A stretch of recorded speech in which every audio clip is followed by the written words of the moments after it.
Whenever men take the law into their own hands, the loser is the law.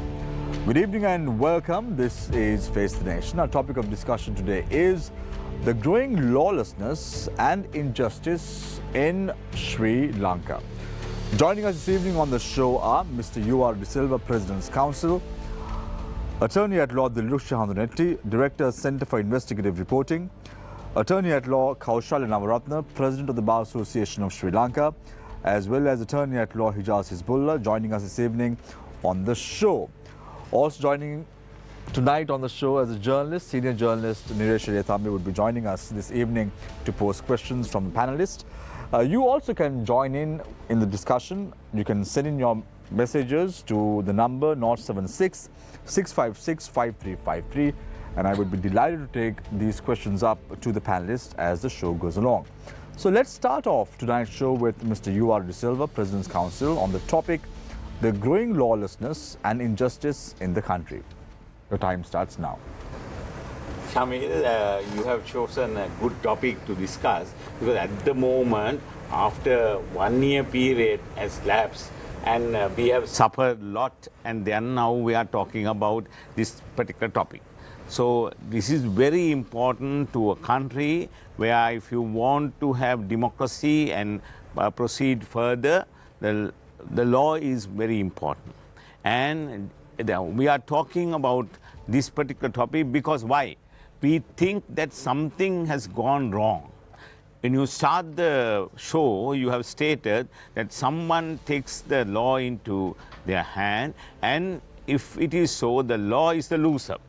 That is what actually happened last year, and we saw it was started on the 31st of March, where our former president's residence, there was a group where they are protesting. They were protesting, in fact, is genuine thing, because we were having a lot of problems at that time, especially with regard to power cuts.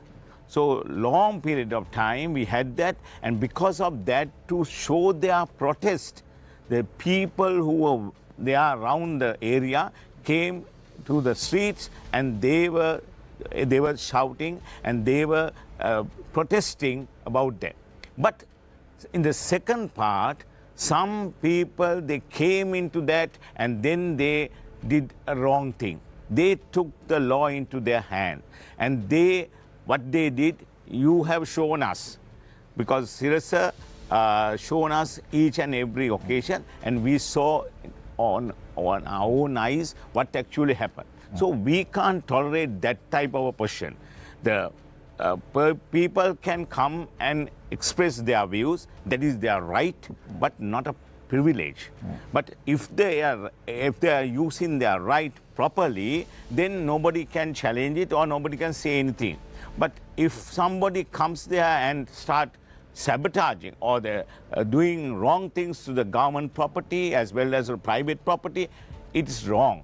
So we saw what actually happened thereafter, and then 9th of April, so-called Aragalaya at the Golface Green, and we saw what they did in the first instance, and subsequently a lot of political parties and other interested parties got into that, and they ruined the whole concept.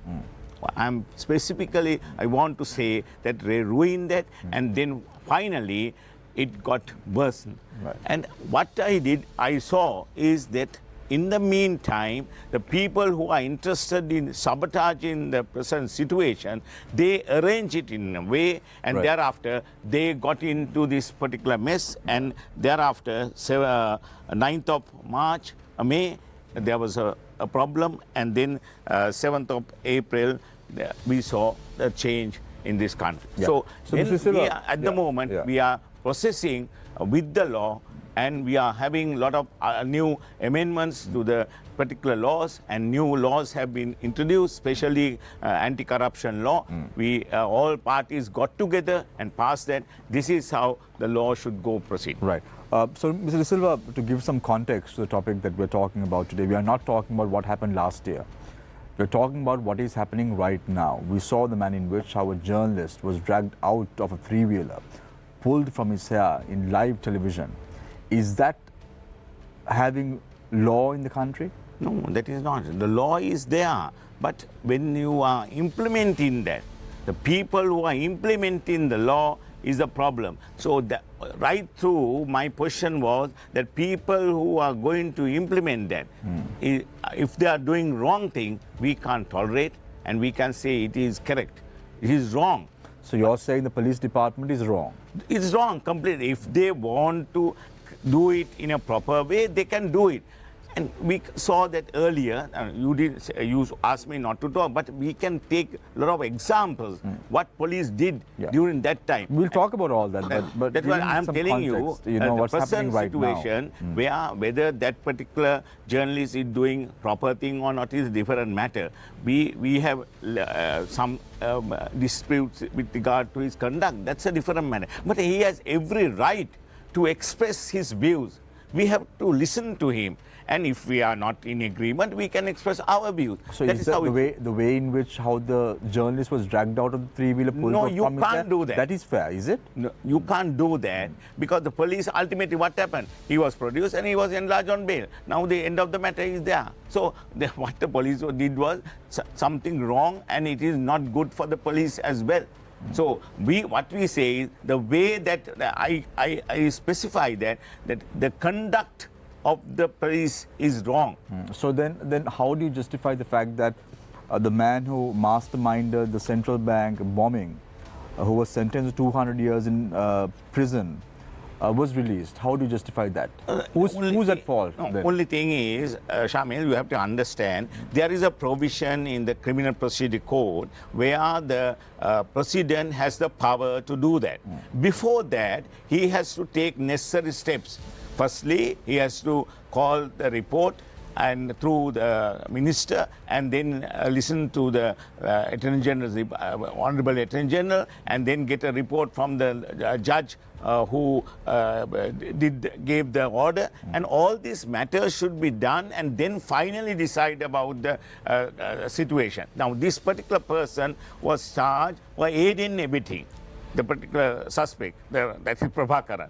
In fact, now what is his evidence, and all these matters had been considered and then gave this particular ruling. So if you are not happy with that, you can go to Supreme Court and challenge. There are 2-3 matters pending before Supreme Court where they say the president has not adopted the correct procedure. So that is wrong. If he has not done so, it's not correct.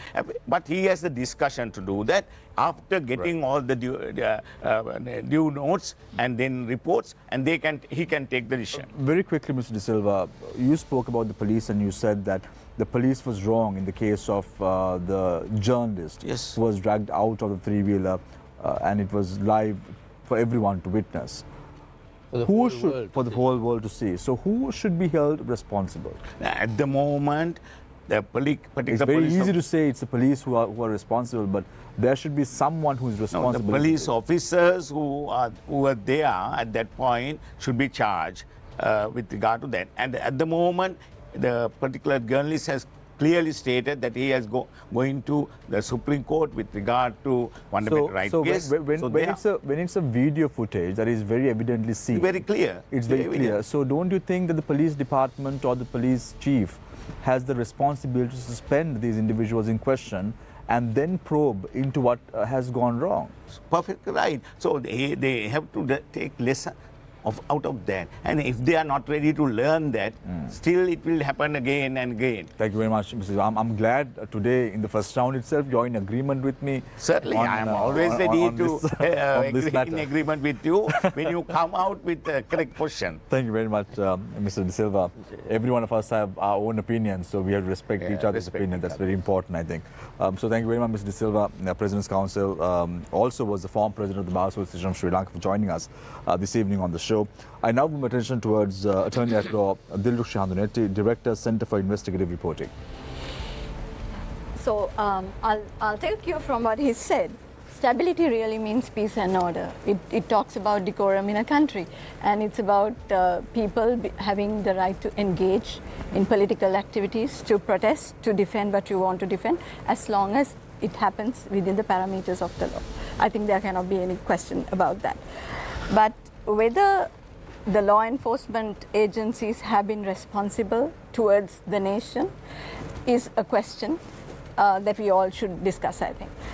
The second point is that what is the primary function of the police department? I'm glad that he has already opened this discussion, so it's easy for me to enter into that same area.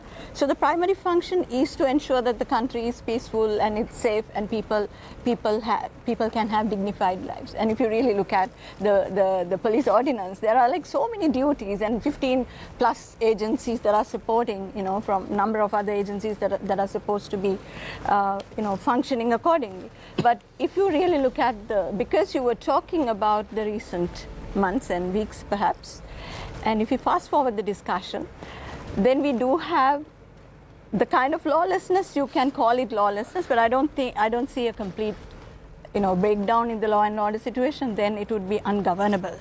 So we are not there yet, but we can anytime get there as well, because people seem to be simmering with discontent.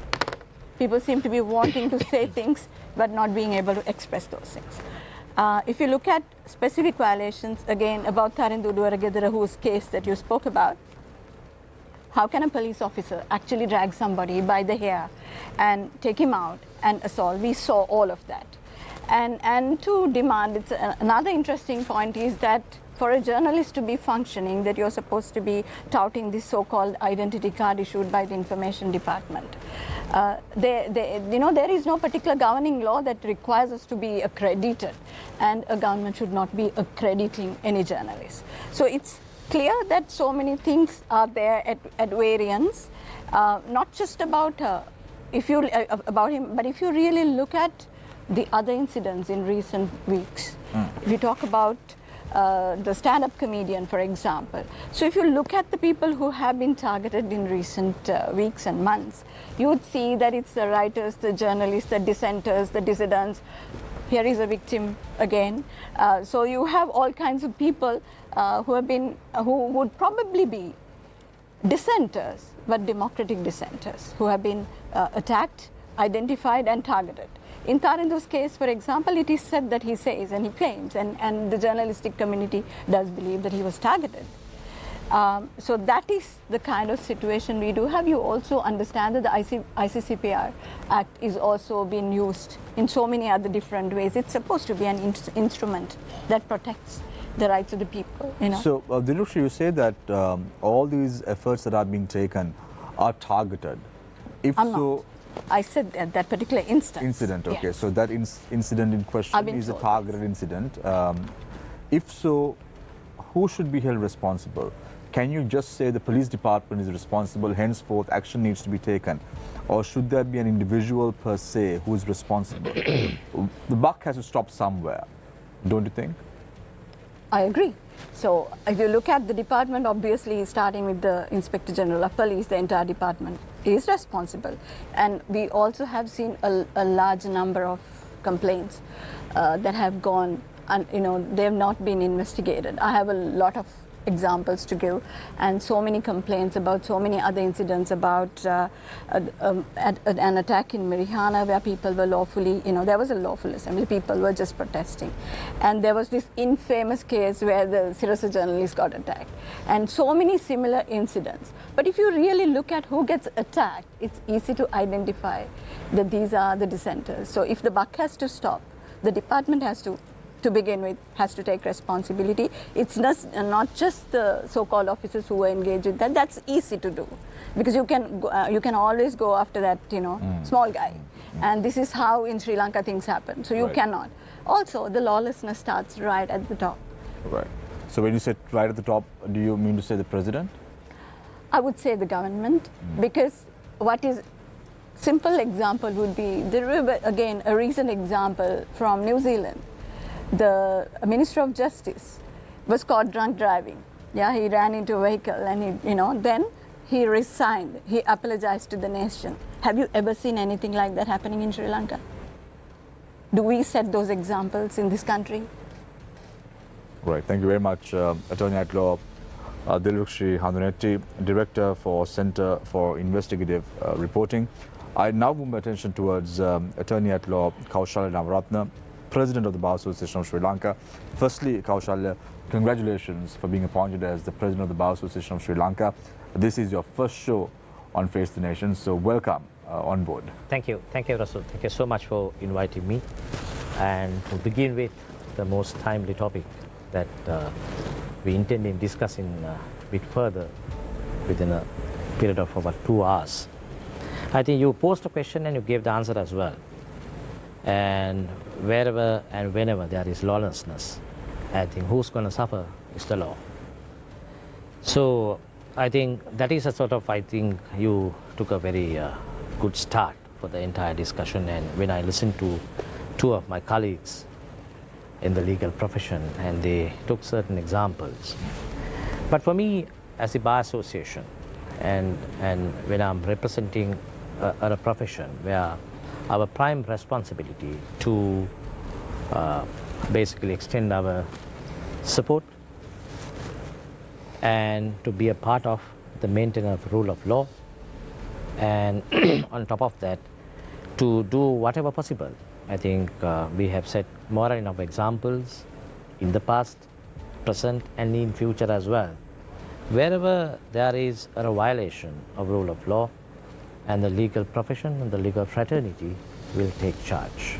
And that's not only for individuals, looking at the entire nation. And so therefore I'm proud to say that I'm giving a leadership, as you said, to the Bar Association, where we take responsibility in certain aspects and with regard to the rule of law, and certainly that is one thing which we take very serious note. And just to take a little more, I mean, if I, with your permission, the lawlessness and these concerns over the period of time, and Mr. Yoali Silva, President's Counsel, referred to certain incidents that happened in the past, and my friend Dilrukshi, my batchmate, she referred to certain incidents, and what are the kind of steps that we take thereafter. And there is perhaps an errant officer, and what they do is very conveniently, they give him a transfer. You are transferred out from one station to another. That is, I'm referring to with regard to the police, not only the police, and there are so many other, not only the government sector, even the private sector.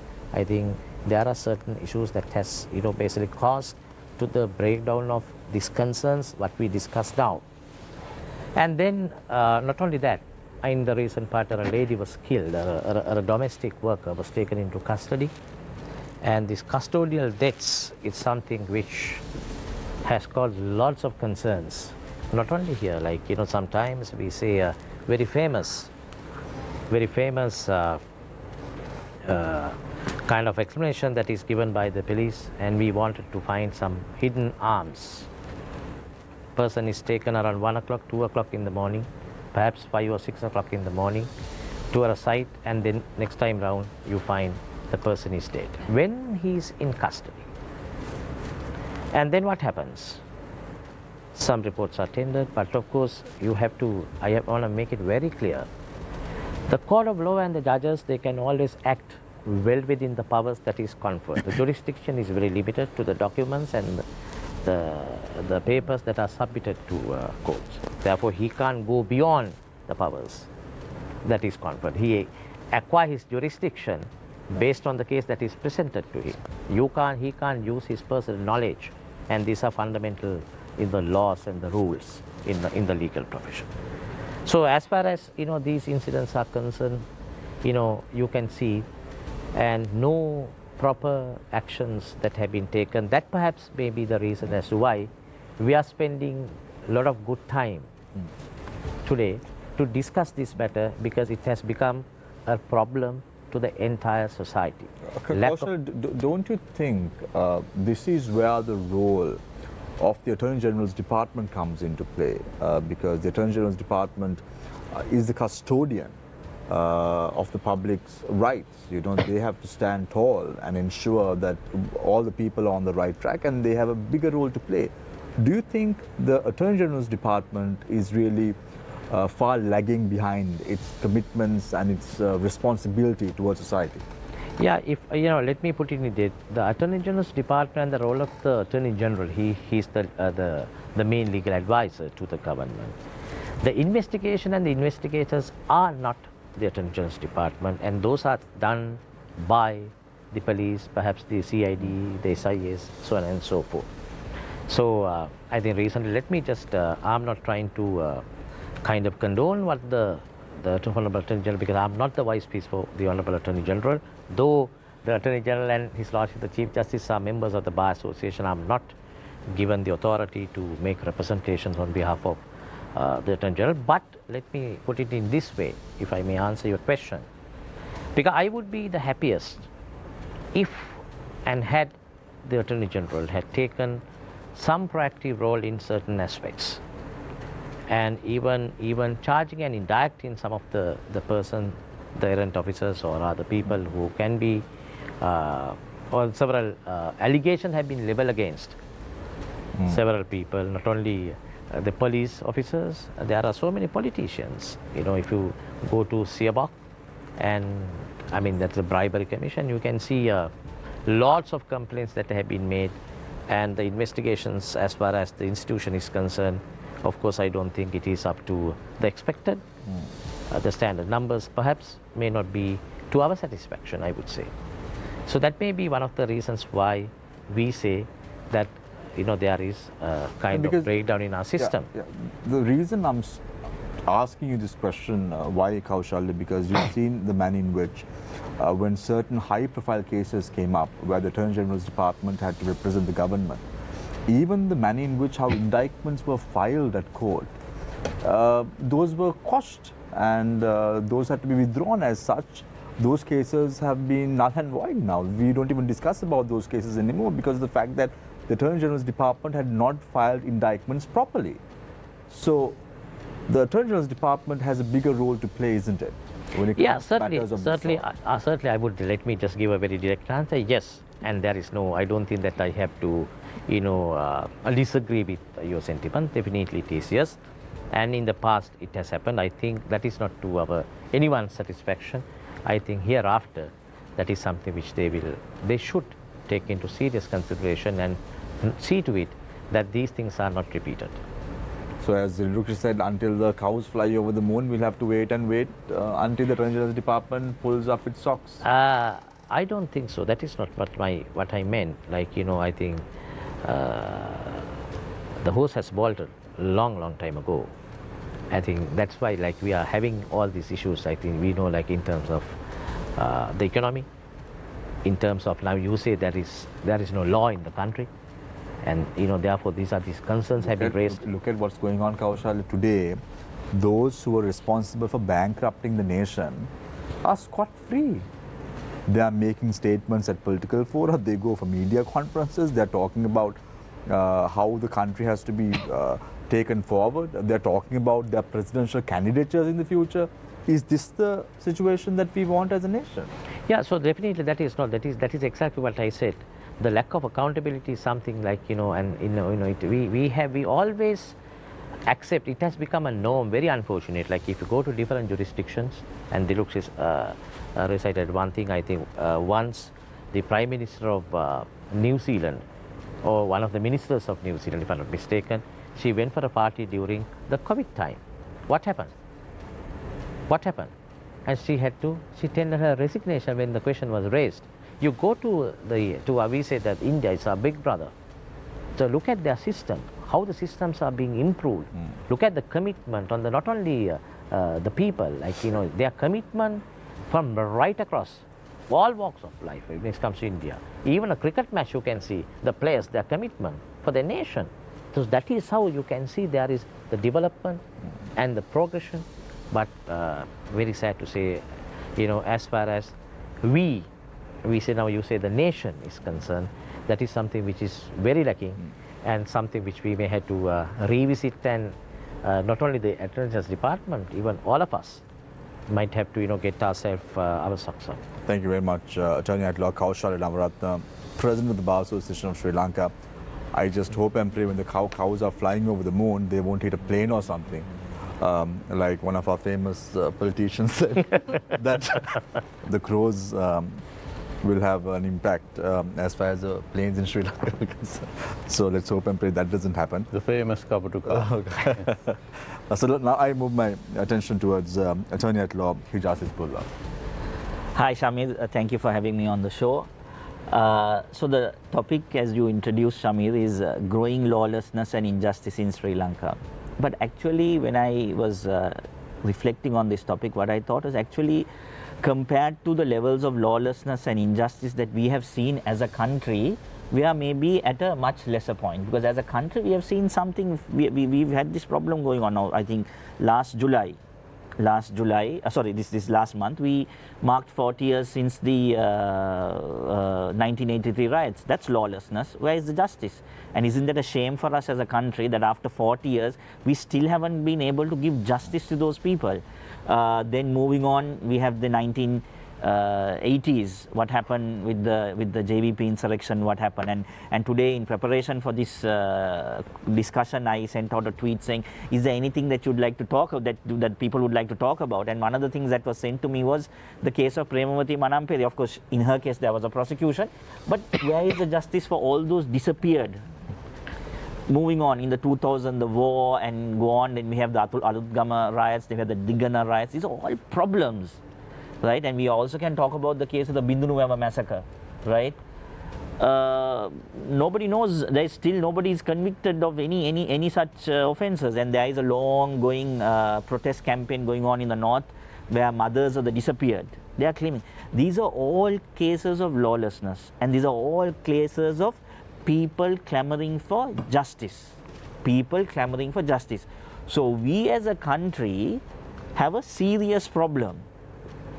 We as a country, and I'm glad that we have two presidents of the Bar Association here, that we as a country have had a long-standing problem with delivering on the law and delivering on the justice count, right?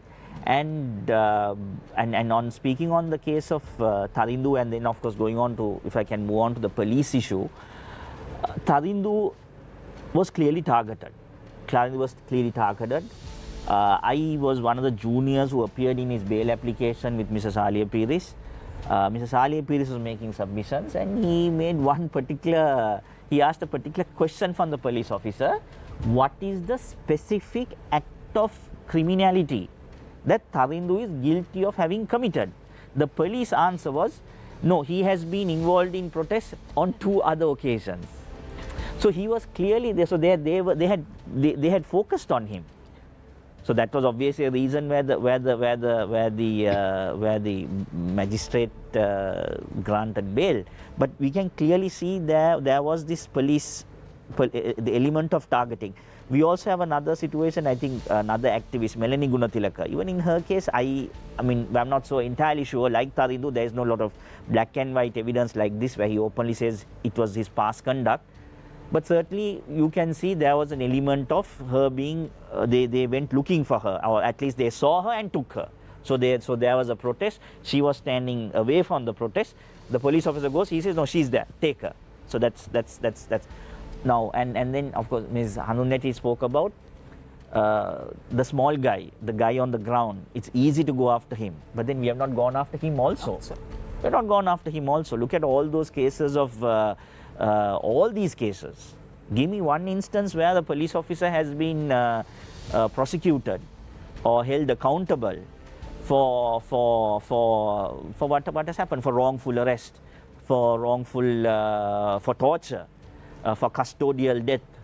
I am an eyewitness for, and I am an eyewitness to the level of protection given to Koskoda Tharaka, because we were on the 4th floor together.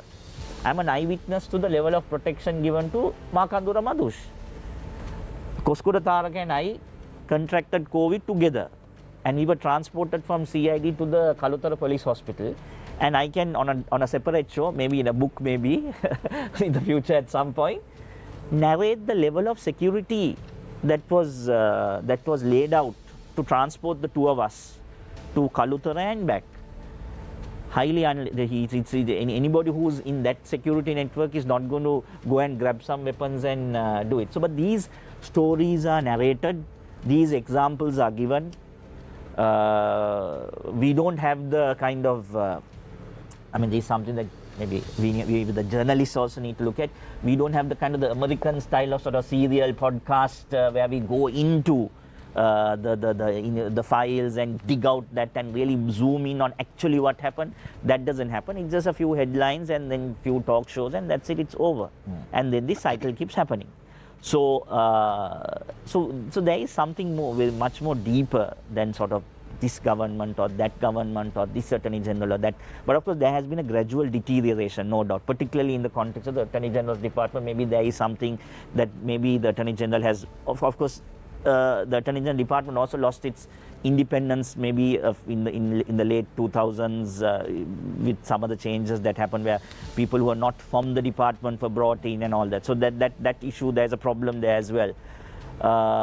But this is a very big issue. And this is a conversation that I've been, so when I was asked to participate for this discussion, that I've been talking to people about why is it that we are never able to fix this? And I think apathy is one, right? We are not concerned. And then also, most of these incidents of lawlessness are connected to political violence. There is a political angle to it. And so people get divided on those issues.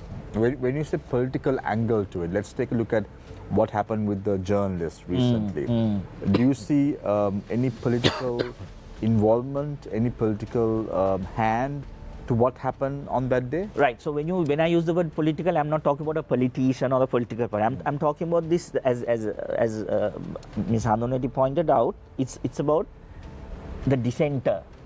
So so we have so he is now one of the people who's criticizing the current status quo. So there is that there's a political dimension to his work. Right. So then so it's easy to so when you talk about Tarindu's arrest, there'll be people talk about who is he, what kind of journalist is he, where is his identity card. That's irrelevant actually. Right. You don't need to look at his identity card to pull a person from his hair. Right? You don't have, just because if he had an ID, we don't pull him from his hair. If he didn't have the ID, we pull him from this hair. Now that level of that's immaterial at the end. That's immaterial. That level of decency and that level of sort of moral, that everybody should be across the board said, look, ID or no ID, pulling his hair was wrong. ID or no ID, pulling him out of the three-wheeler was wrong. Now we have not got there. We have not got there. We have not got to the situation where the white man talks for the black man's rights. So we have not got to that point. So that's something that maybe why aren't we going there? So that's a bigger issue that we want to talk about. I would also like to say, if I have time, very quickly, speak about the central bank bomber who was released. Again, someone I know personally, because obviously I was in the magazine prison with the Tamil political prisoners. I know him personally, and I think we need to look at this issue with a lot more compassion, right? Because one thing is, we are as a society fairly comfortable with people who are known to have been giving leadership to for terrorist attacks going scot-free, right? People, I don't want to mention names, but there are people who are very well known, self-confessed leaders of groups we are okay with that. So one year I was in the magazine prison with 70 Tamil political prisoners. All of them were convicted for offences. Some were on trial. Actually, when I looked into their cases, actually I didn't see anything big. There were no big fish there. These are all, wrong place, wrong time, played a small role here and there kind of people, right? And also we need to ask this question, what choice did they have growing up in that context of a war zone, right? And most of them were recruited as children also. So there is something we need to maybe look at that, and that also is, I think,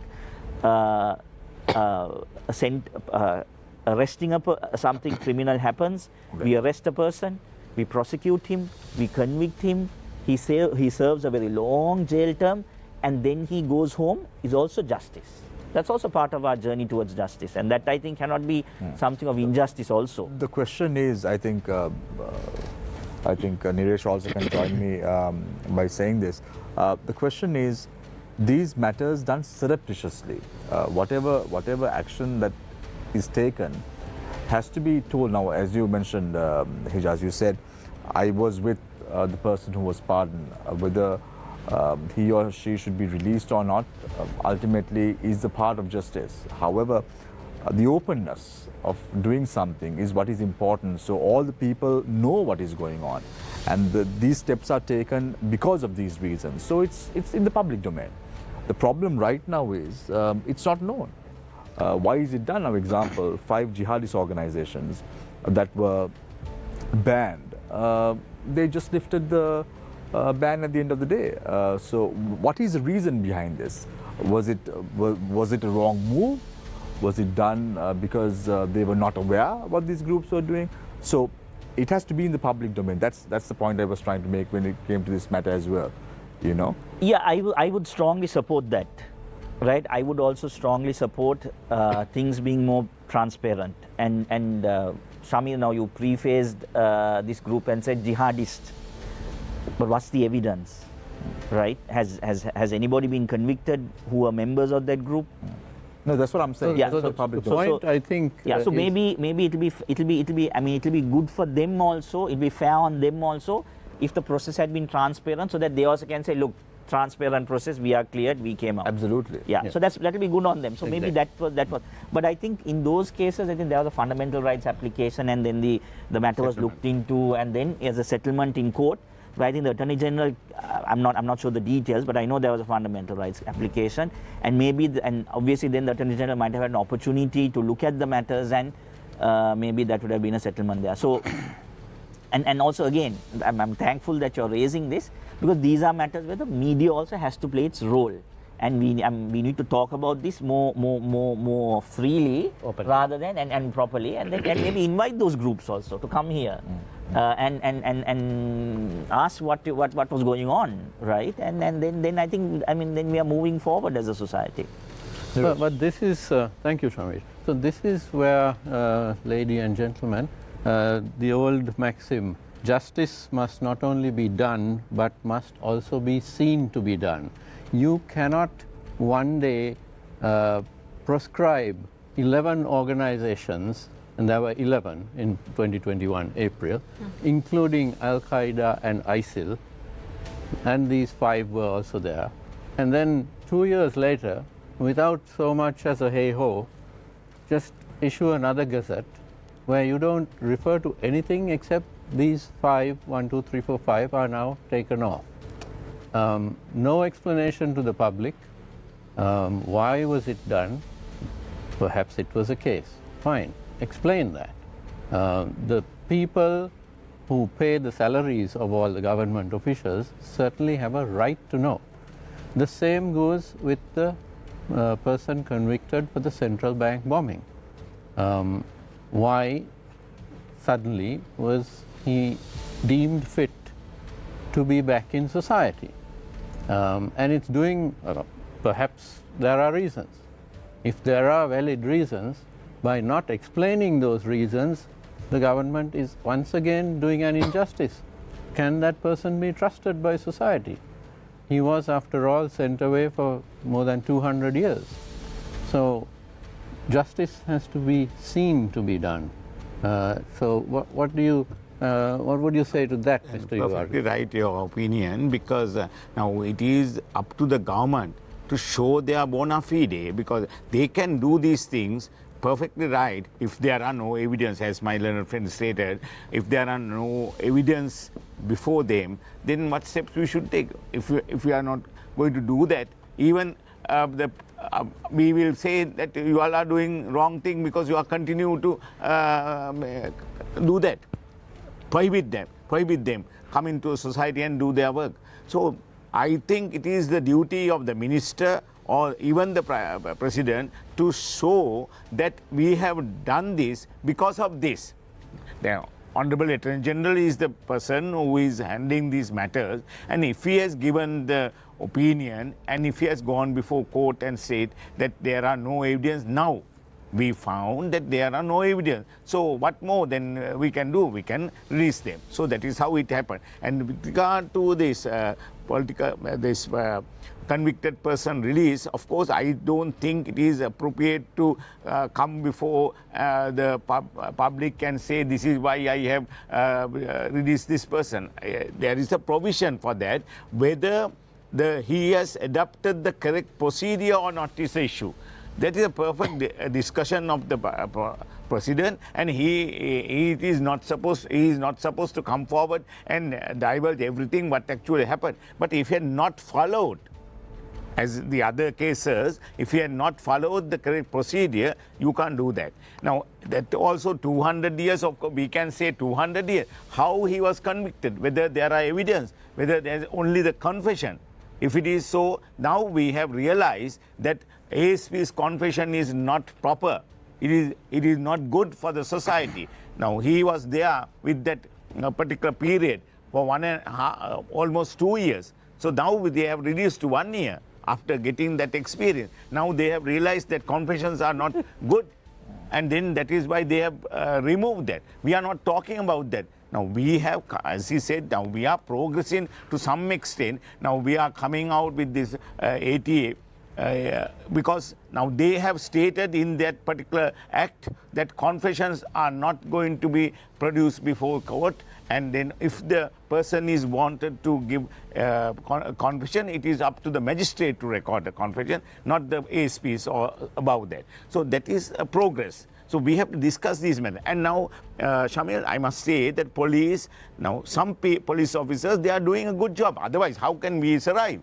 So they have done up to some extent, but some corrupted officers, as he said, politically motivated, they want some higher positions, and because of that they do whatever they want. When you say higher positions, are you referring to a senior DIG? No, I am not referring to anybody. There are some police officers. Shamil, you have to understand the way that I am presenting. You must not go here and there and ask unnecessary questions. But I say particularly some police officers. Now, Mr. De Silva, now this post of IGP also is vacant. No, that is why I am saying there is no proper IGP in this country. No, but right? you were saying about some senior police officers. Some police officers, they are senior DIG. No, not particular DIG. I don't want transparency in the appointment of the IGP either. That's correct. No, but I'm saying... You are not being open, Mr. Disa. Usually you are very open when you come out to this discussion. Yes, that's what I'm open, and I'm not criticizing any individual. What I'm saying is, I know very well that some police officers, they are corrupted. Right. They do whatever they want to show the politicians that they are in favor of it. That is the very reason that they have arrested this particular journalist, and show that we have done our duty. And what the evidence? No evidence. So, now they say the magistrate had released him. Now, Mr. De Silva, I just want to drag your attention to the statement that was made by former Attorney General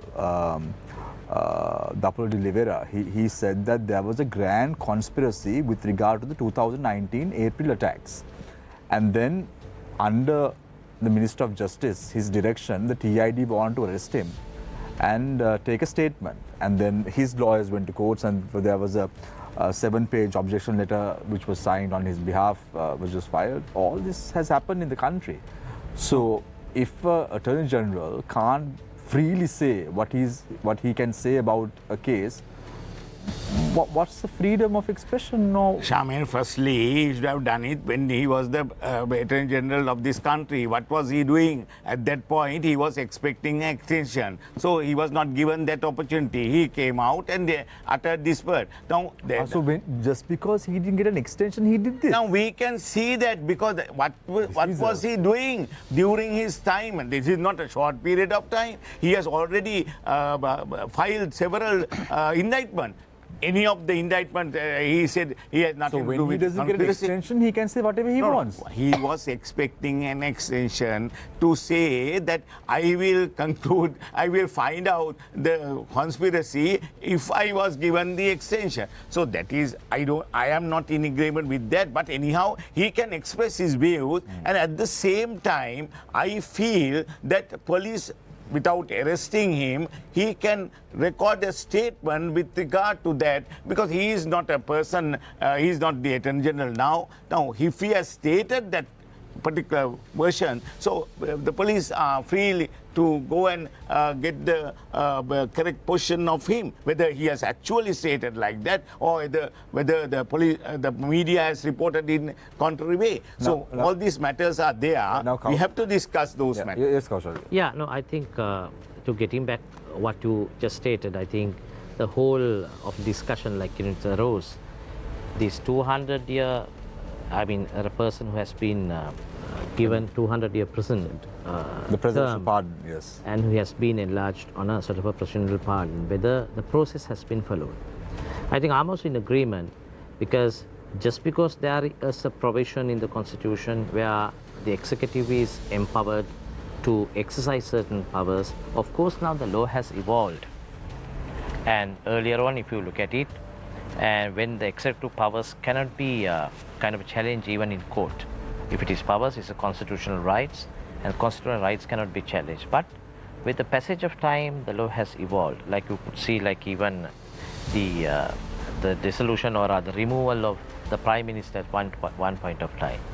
And that was challenged before the Supreme Court. And the Supreme Court, I think that's a very, anyone knows about this judgment, I shall not, waste time on that.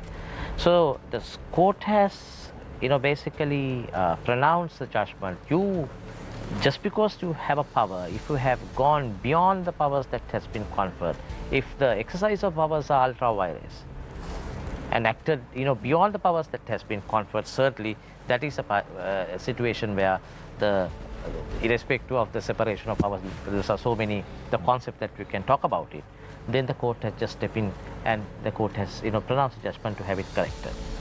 Likewise, now the issue here is, the president has pardoned not only that prisoner, but you can see, and there was a time where this a girl was murdered by a person, Royal Park, very infamous Royal Park murder. And all of a sudden, at the last, the 11th hour of the last the president, what did he do? He pardoned the person, and he went out of his office. So that is challenging the Supreme Court. And the president at that time went on to say, after this pardon was given, that certain elements had even taken money to secure the release. Now, this is alarming. Of course, and not only alarming, and it's laughing. It's a laughable thing. Like for me, of course, when the executive, after exercising those powers, not knowing that he is the president of the country, and if he has, basically placed his signature on the dotted lines, and the person has, basically allowed to go free after, basically murdering a person, which has, brought so much of kind of attention, not a good attention to the country.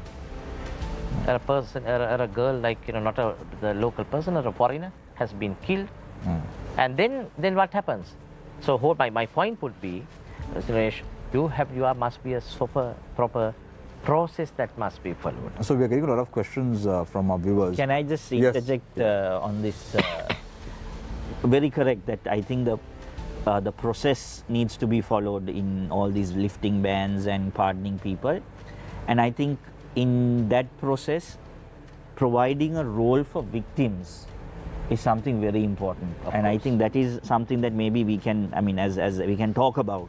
Which has not been looked into for a long time. I think because Never. if you look, I'm a Muslim, right? And of course, with all what has happened to me, and then we have this Easter Sunday issue, which I think I think everybody knows what is going on, what has happened with Easter Sunday, but it's also being used to divide communities.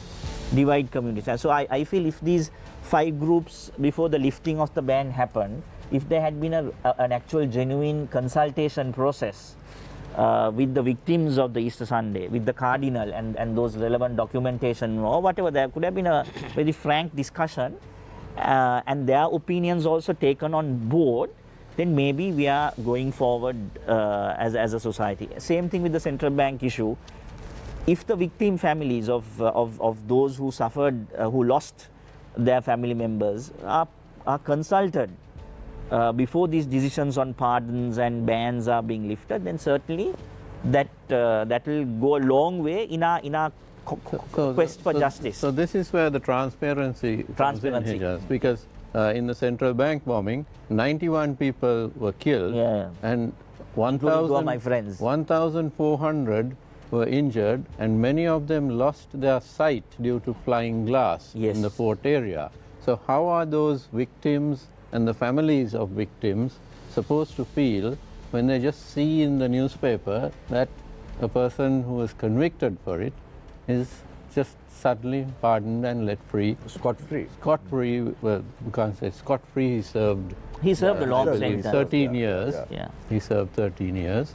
But how are the victims supposed to feel, especially about the system of justice?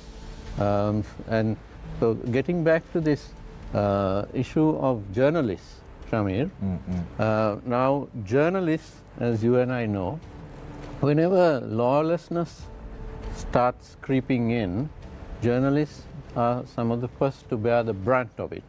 And this is, it's completely ridiculous. And let me ask Nilrukshi here, I know of no other profession on earth where you can be killed for simply practicing your profession properly. You don't, if a doctor is practicing properly, no one goes to kill him. Lawyers have had that. Yes, definitely. Lawyers have been had a that. victim. Yes, but it's not accepted. But in Sri Lanka, there have been many journalists killed, and it is simply accepted, because there has never been anyone convicted for the, I believe, nearly 100 journalists killed over the decades. So, Nilrukshi, what do you have to say? I come from Lasantha Vikramatunga's newsroom, so this is highly relatable for me. The fact that he used to say something very interesting, Nilesh, and this is about the similarity between a soldier and a journalist, because we are first responders in any situation.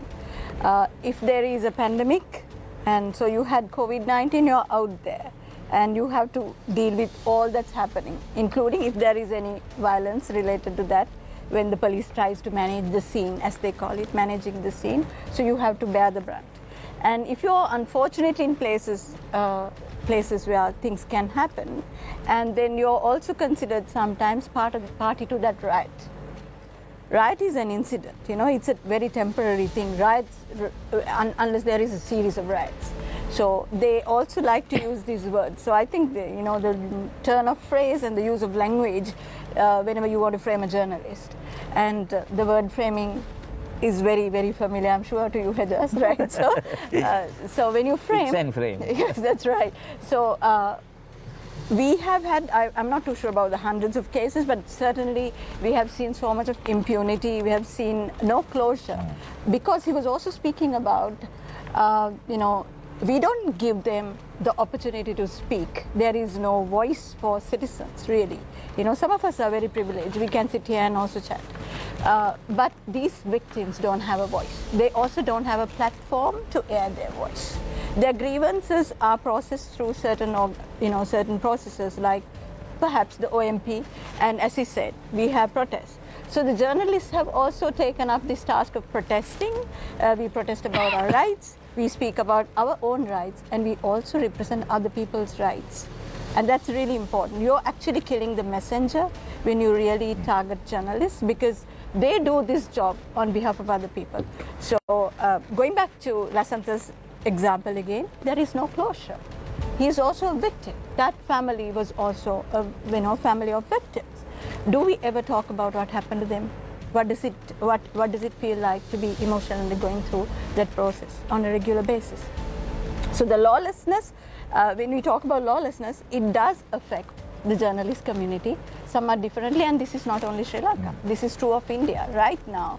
The violence that targets journalists would be so high. So the human rights defenders, the writers, the stand-up comedians, these are the people who get singled out, and we don't have closure. We also do not have those platforms where, unlike if we don't decide to join a panel discussion or hold a protest. So where do you find that process where they can actually talk about their victimhood? Many of them are real victims. So we're getting a lot of questions from our viewers on tonight's topic. I want to move my attention towards Ms. De Silva. The law is violated mostly by the VIPs and big guns. Law is not applied uniformly. What is happening to Sri Lankan Airlines Airbus purchasers deal commissions, the Panama Papers, the central bank bond controversy? Now, President Ranil Wickremesinghe is a president. He can call his friend and get the money that was swindled. Money that was swindled was stopped and it was there. And I don't know earlier finance minister has used it or not. He specifically said that it is there because of the court order. They have taken into the custody. Anyhow, that is there. But the fact remains, the VIPs are concerned. They are above the law. In this country, earlier you were saying that they are talking about the election. So how can they talk about the election if they are not sure about they are being appointed? They know very well that our people will elect them again and they will send to the parliament and thereafter they say, so that is how our country goes. So we are talking a lot about that, but the politicians, so-called VIP politicians, they know very well they will be appointed again by the people. But now, Mr. De Silva, we saw recently a government politician brought in so much of gold. He was nabbed at the airport. That's right. And then a few days later, he went to Dubai again. And then what I asked from the custom officer, they say we are going to allow them to do that because we get some money for that. This is how the country is proceeding with the law. So still he is there in the parliament. They are not taking up this matter and they are talking about some other unnecessary things and they are pointing out various people and they are not doing the proper job. People are watching what happened to this person. He is still in as a MP, he is there. Yeah, Mr. De Silva, the point is now most of the people who come on the show say it's the people who are responsible because Certainly. people elect members to parliament. But don't you think the members who are elected by the people have a bigger responsibility to play? I appreciate that factor, Because but it they is are not being being appointed done. by the people because they don't know So what then- has to be done. Right. They are expecting the politicians to do their role in the legislation. That is what they But expect when and these we also politicians are expect. playing pucks, what do we expect things to? What I'm how saying things is, will work out. if the people are rejecting these people, they can't do that. No, Now- they know very well. So how long we are doing this type of thing? So what we have to do is we have to amend the constitution in a proper way. This particular way that we are electing the people to parliament is wrong. You can't expect good people going there. And even for Mr. De Silva, look at this parliament. yes, Yes, 1 year ago, everyone is saying Ranil Wickremesinghe is a big rogue. He should not be elected as a president. He doesn't even have a seat. Today, all those That, of members course, of parliament, I must say, all as a those members of lawyer, parliament, all you those members of can't parliament have are those now saying slogans. he's the Kamil, best. Kamil, what I'm best saying president. is people can say whatever they want. I always say if the opposition party has the material with them, come out with the material and show the material. If they have a file and if they show the file and say, make it comma, that is not correct. As a lawyer, I must say, you can't sling mud. That's not the issue. We can't, because of that, we can't say he's a rogue. If he is the culprit, then you have to have evidence. All right, Now- now let's take a look at this incident Yes. where this politician from the government brought in gold red-handed, right? That's Caught what I'm red-handed. telling you. Still, the parliament can't take any action. So, who is responsible? The speaker should take immediate action by appointing various committees, going through that, and then get the report. And I will consider. I have to look into this matter. All are wrong things because they know very well if they punish this person, another person will be also should be punished because they are doing it in a different way, and he will come out with various other things also. That is why they are hiding. This is wrong. Well, perfectly, I must say that what you say is Because you said until otherwise proven guilty, you can't point the finger at a politician. No, he was found guilty. But he no. was found guilty. That's what I'm saying. So that now I am not defending that. I must say, to show the world or show the country that we have done our duty. Parliament should get together and ask him to go away. So he is not doing that. The way that he is conducting himself. Now there was a young parliamentarian affiliated to a very big family, political family in Sri Lanka. There was FCID officials went to Dubai to probe the matter. Now that is being not discussed anymore. So if there is no evidence.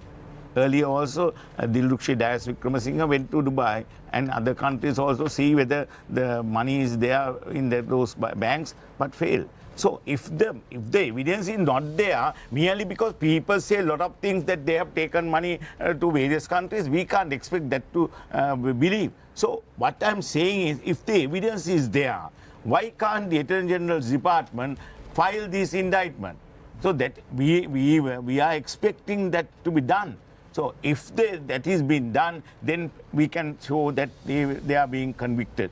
In the particular Anti-Corruption Act, the President has no immunity. He has to give his wealth, and then the other members should follow. Those matters had been included there, and the fact remains that there is no other institution where they take the particular preliminary objection to state that all three members should sign the indictment or charge sheet. So that matter has been removed, and then only the person who is in charge of the particular unit should sign the indictment. That is also included. So those are the development. We must not talk each and every time that we are doing this and that. Mr. Sir, seems to me you have drafted this bill. No. I was there with the other members, so I am responsible. But Last time when I asked you who drafted the bill, you said I don't know. Which bill? Which bill? I am talking about anti-corruption. I'm also talking about anti-corruption. You asked this prevention of terrorism act. I never participated. I wanted to do that, but they never asked me to come forward. So that's a different matter. And anti-corruption bill, I say that it's a good thing, and we have done something to show that we have already started doing. Well, Mr. De Silva, whatever bills you're associated with in drafting, we certainly hope that you do take into consideration the views around this table. I'm sure you do. No, that's why I said this is a good platform. I told Shamil the other day that because of him, and we discussed the anti-corruption, Terrorism. The anti-terrorism bill was taken off.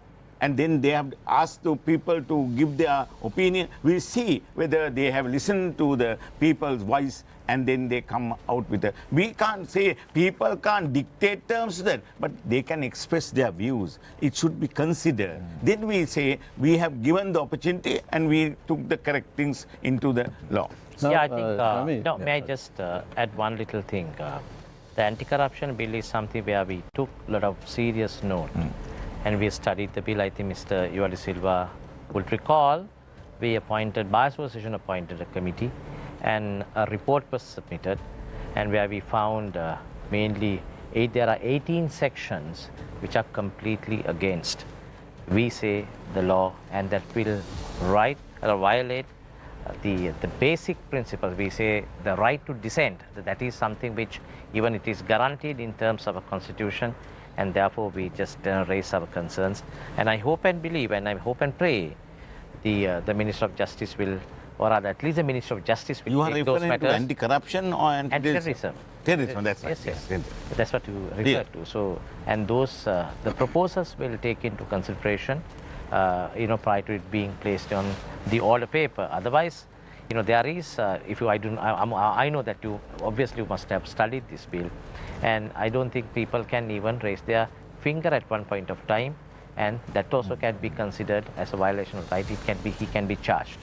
And not only that, there is a serious matter where the jurisdiction of the magistrates is subjected to the opinion of the police officer, the DIG or the SP, and the DOs, the detention orders in terms of the proposed bill of the section. The police can issue the detention order, and that has to be rubber stamped by the magistrate. I don't think that is kind of an acceptable and advisable thing for us to have in terms of legislation for anti-terrorism. Well, speaking of transparency, which is what we are doing around this table. Mr. U.R. De Silva did mention elections, and that's something which seems to have very little transparency as well, Shamir. I believe the last election which was scheduled, the local government, sort of vanished into thin air. And there are still, I think, cases going on, government servants unable to do whatever, so a lot of issues there. But again, a lack of transparency over the whole situation.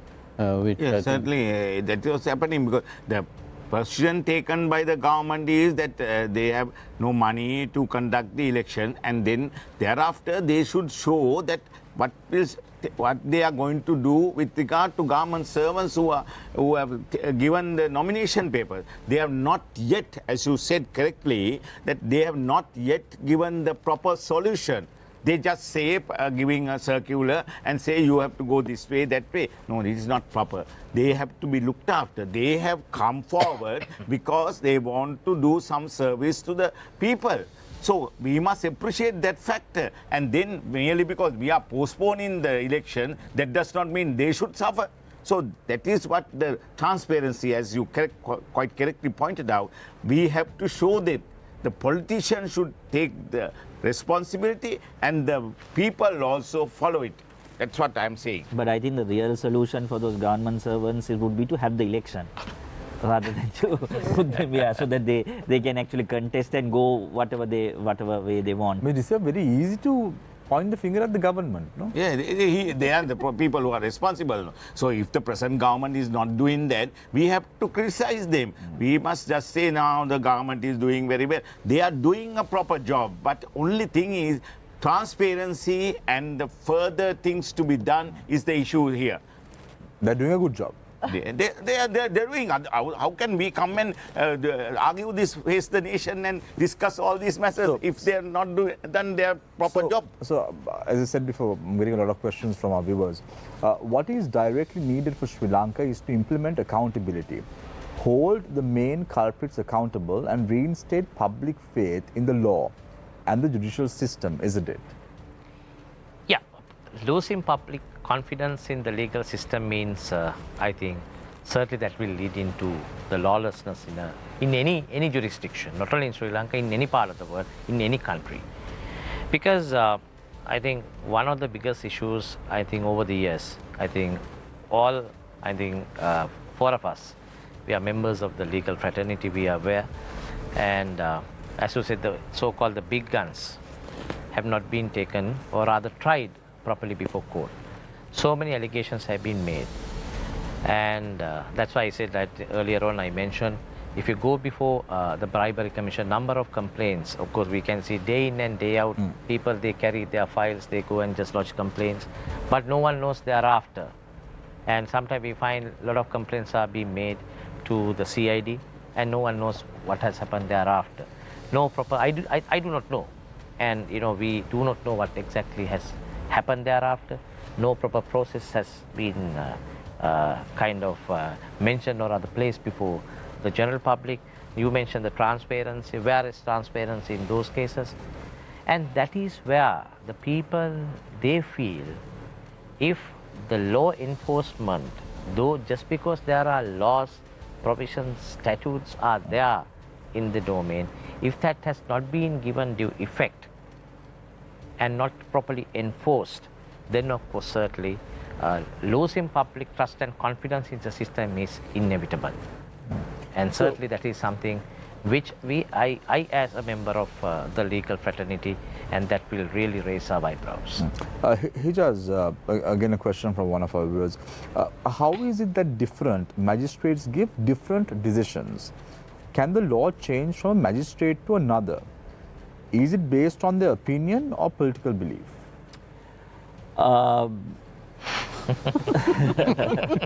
Right. So it says ask this question from Hijaz. Ask this question. Okay. So magistrates have a degree of discretion, right? And well, actually, this question should be answered by the magistrates. I'm not a magistrate, but let me share my view of what I've seen. So magistrates do exercise an ambit of discretion. Not only that, the magistrate, in all the judges, they are given They all element of discretion in all cases. All cases. In all cases. On all cases. The application of the law and the process is something, it differs from one person. Yeah. So we have what is called the very clear ambit of the law, where it's very clear what has to happen, and then we have what is called the penumbra of doubt, right, where whether this is right, wrong, whether the protest should be held, will the protesters turn violent, was this an adequate use of force, was this excessive use of force. All this can be, for example, in Tarindu's case, was pulling him by the hair reasonable. Of course, we can clearly say that was not reasonable. But 5 police officers pulling him from his hand, was that reasonable or not? So they're saying he's not coming out of the three-wheeler, he's not getting into the jeep. So that is where, so there's a magistrate, as being a human being, has to make a call. So that's where the distinctions come in. Well, we can, being very frank, we can look at our legal history and say, well, there have been some judge orders of magistrates which have been political. But my personal experience with the judiciary, particularly in the last year and so on, has been that they have been outstanding. They have been extremely outstanding, and they have done a marvelous job in upholding the rights of the people. And that's an important point about platform. And this is again coming from my tweet and something, a public reaction that I got. Now, these people who are asking these questions, if you ask them back, what's stopping you from asking these questions, maybe coming out on the road and protesting about it, writing an article about it, right? There are limitations. There are safety limitations. There are financial limitations. There are time limitations. So we need to, so that's another thing that we know if you are going to combat lawlessness and justice, and that's, I think, another point that all raise, is that we need to sort of push and create some space for people to engage in these type of activities, express their opinions, dissent, and sort of ask these questions. Unfortunately, we don't have it enough. We don't have it enough. Right, so if you're talking about the big guns going away, well, we should be in a situation now. Now, for example, the MP, the gold MP, right? Why wasn't there a protest in Putlam from the voters? I'm sure they were angry. I know they were angry, right? But why didn't they do it? Because the consequences are very high. The cost is high, right? They can get harassed. They can get penalized. So that's a thing that we need to look at. And of course, going back to the magistrates, I think the magistrates have done a fairly good job, very good job in sort of creating that space. And if you look at even the Aragalaya was a struggle for political space by the common man, and the magistrates played a fantastic role in creating that space, asking the right questions, and demarcating the boundaries between law enforcement and public space. To add to my learned friend Shamil, where we have 1.1 million cases pending in our country, and we have only 399 judges. So we have to understand that factor also. And it is clearly stated by the Supreme Court in Mahanama Tirakatta's matter, the judges should not act mechanically and remand the person, merely because the police come and say, please remand these people. So those matters had been there. And then whether some of the magistrates, they are doing it in proper way. So others, of course, if they are not doing, we have other remedies. We can't come out with placards and say we are criticizing that. We have to go before the higher court, that is from magistrate court to high court, and then thereafter we can review the judgment given by them. So the procedure is there, the system is there. Whether our police officers are there to do a proper job, attitude should be changed. Merely because the politicians are there to satisfy the politician, if they are doing their job, it's wrong. Now, the other day we saw the police have suspended, the IGP has suspended 5 police officers because they have they have produced another police officer with regard to heroin matter in the Anuradhapura area courthouse, and then they found that it was a frame-up charge. So likewise, police are doing that type of thing. It is accepted. So we have to see. Accepted? No, we have to accept that, because they have accepted, then they remove those police officers. They after investigation. That shouldn't be the norm. That's what I am saying. We must appreciate that factor. And some police officers, they went and did their job properly, and because of that, they were rewarded.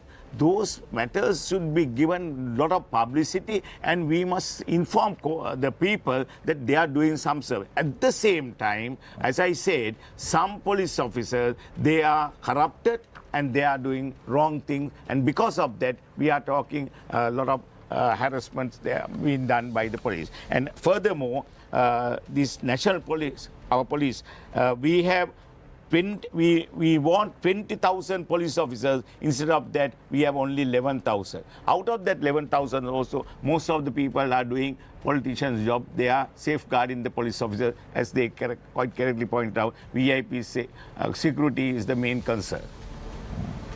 No, but yeah. Yes, Tirushi. No. Yeah, just one. Yeah. Okay. No, if you complete. yes, please. Just want to add, this discussion is also about accountability.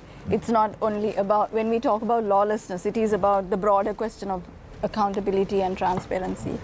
And we agree that a lot of things we have not really seen the instances where accountability mechanisms are so very well in place and there is delivery of justice for people to see. And if we get slightly away from the legalistic argument to look at it from the viewpoint of the people, they don't really see it, the action is not visible to them. And that's really important whether it's a government or the judiciary or whether it's the law enforcement agencies, that we all need to also show that, demonstrate the fact that we are doing what we should be doing. So also because there is also questions about corruption and the fact that the Aragale was linked to, one of the key demands was that this corrupt regime should be changed, and it's not about a reference to a single regime. The fact that Sri Lanka has tolerated corruption for so long, and even though we have the laws and the systems in place, we have not really gone after the people. The big sharks have always escaped, and the small fry will get once again caught in the net. People have observed this for a long, long time, and along with the hardships last year people faced, I think there was this growing dislike for that kind of lawlessness, the lack of accountability from those who are governing us. So beyond the legal system, there is also another tier, and I think we need to talk about the politicians as well. And they really have to set the example of, showing leadership, to show accountability. We are not talking about assets recovery laws, right? Are we talking about how it's quite right. We have been talking about it, we have been pinpointing, we have been naming people, trying to shame people. But there are loopholes that we also have not even signed up, the STAR initiative of the World Bank. So we are not necessarily very interested in this initiative. We are not necessarily committed to, if we say there is money out there that is stolen, we have to also work towards recovering it. But I don't necessarily say that. And the president, if you recall, the president made a statement at some point in the first few weeks. He said the first 2 years will be about consolidation and economic consolidation. We understand that he would have a focus, but that's not it, because people were protesting. When people were protesting, there was a number of other demands that came with it. And one was that the government was not accountable, that there was ill-gotten wealth that they should explain to the public. Whether it happened or not, did not happen, is not the question. They need to throw up the evidence and say, if it didn't happen, it didn't happen. If it happened, what are you doing about it? I also want to add one more comment. It's about the IMF. So we talk about addressing our economic woes right now. So we are working with the international community, the multilateral donors. When we do that, we also want to show there is good governance in this place. And to show good governance, one needs to show anti-corruption and what we are doing to recover assets if they were stolen. And second thing is also to show that we are not such a lawless place, that we do adhere to. No, but based on what Mr. De Silva is saying, there were no assets that Sri Lanka has lost. You know, there's no asset No, recovered. I never stated that. With regard to central bank, I said that. So there was no evidence. That is right? evident. So it is up to us and to the civil society, the lawyers, like a lot of communities have to come together to find the truth. But then there has to be enabling things, such as signing up for the right things and ensuring that it becomes possible. So IMF is having this government diagnostics. There are 6 areas, and one would be rule of law. So if we are lawless, as you say, and we are presumed to be such, and we look like that, we appear like that, there would also be repercussions, whether it's GSP plus or anything. So Ms. De Silva, you said that there are over 1 million cases and there are only Yes. 368 399 judges. 389 judges. Why are some cases taking a very long time, whereas other similar cases in terms of complexity are completed quite fast? Examples are Amarkirti Atkorla murder case, Dinesh Shafter murder case, Swiss Embassy employee abduction case. Yeah. So Amarkirti's matter now is being heard, and now The point is, why are some cases taking a very long time? How come the other cases are quickly resolved? that depends in various situations are there, because some of the judges if they don't have any other work to attend, and if they are being asked to do that, then they will have cases and then they will finish it immediately. If they have a lot of other cases, especially the example of Supreme Court, they have fundamental right cases, and then with regard to various constitution matters to be given immediately, they have to take decisions and send back to their decision to the speaker. Likewise, they have a lot of other activities, other cases to be attended. So how can they other normal cases? The Supreme Court is the supreme body and the final appeal. So there are a lot of cases pending before Supreme Court. Although we have increased the judges, they can't finish these matters immediately. That there are various reasons for that. But only thing is, if the police are doing a proper job as far as the inquiries are concerned, if they proceed with immediately and put forward their files to the Honorable Attorney General, certainly as far as the criminal cases are concerned, we can finish it immediately. If they are not doing that in a proper way, still the government tells these reports are not available, we can't go ahead. What is your experience? You're a criminal lawyer. Yeah, that's what I'm telling you with my Mr. experience. Silva. You think there is a shortfall in terms of the duty of the police? The duty of the police, there are various reasons for that. As I told you, they expect 20,000 police officers to do that job, but only 11,000 police officers are there. But out of that also, most of the people are doing various other work. Anyhow, if they have lack of experience also, as far as they are concerned, they were doing some other job, that is war situation, they were doing involved in that. They are not being given the proper way of conducting investigation with regard to crimes, and then how they should apply, and then the material also. If they want to take immediate action, and so-called various police officers, they should have the police kit. Right. For them to investigate it properly. If you're joining in the conversation, you can send your messages and questions on the WhatsApp number 076 656 5353. The number once again 076 656 5353. Yes, sir. Now, Mr. De Silva was talking about the competence and training of the police force, perhaps. Let me ask Kaushalya a very basic question. When a person is being arrested, what should it look like? What should actually happen? Because now what we saw with journalist Tarindu, all I saw, and I have never met the man, I saw a man being dragged by his hair out of a three-wheeler, assaulted, his shirt ripped, and despite a whole crowd of people saying that he was a journalist, you can clearly hear them saying that, he was thrown into a police vehicle and driven off, and apparently he was beaten up even in that police vehicle.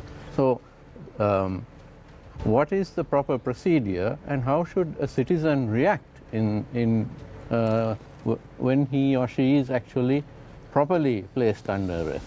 Yeah, Nilesh, there is, of course, if the police or to that matter any investigation officer, if a person wants to be taken into custody, there is a proper the system, in which there must be a reason for a person to get arrested or to be kept in custody. In case if there is no reason, of course, that is why the Constitution guarantees those the specific the rights, the freedoms of the people. And then what happens, like in this incident, a person has been dragged out of a three-wheeler and then he has been beaten up. As you correctly said, the people in the vicinity had said he's only a journalist. But of course, none of those matters have been taken into consideration. So, like in any, especially when it's come, these are of course even the police force. I shall stand corrected. I think the total capacity is about 90,000. And there may be one or two errant officers like who are actually in this manner, who violates the fundamental basics, the rules and the norms, what which cannot be condoned by any civilized society, or to that matter any person, law-abiding person. And if a person has done something wrong, obviously, like if you basically in other jurisdictions, we all know that first of all you come and say you have done something wrong, you will be kept in the, under the arrest, and you are entitled to remain silent, or you can until that you are given the time. Yeah, sorry. I have a question Yeah. because now I'm a journalist, Nilesh is a journalist. Let's say someone pulls me by the hair like that. Someone forces me out of my vehicle.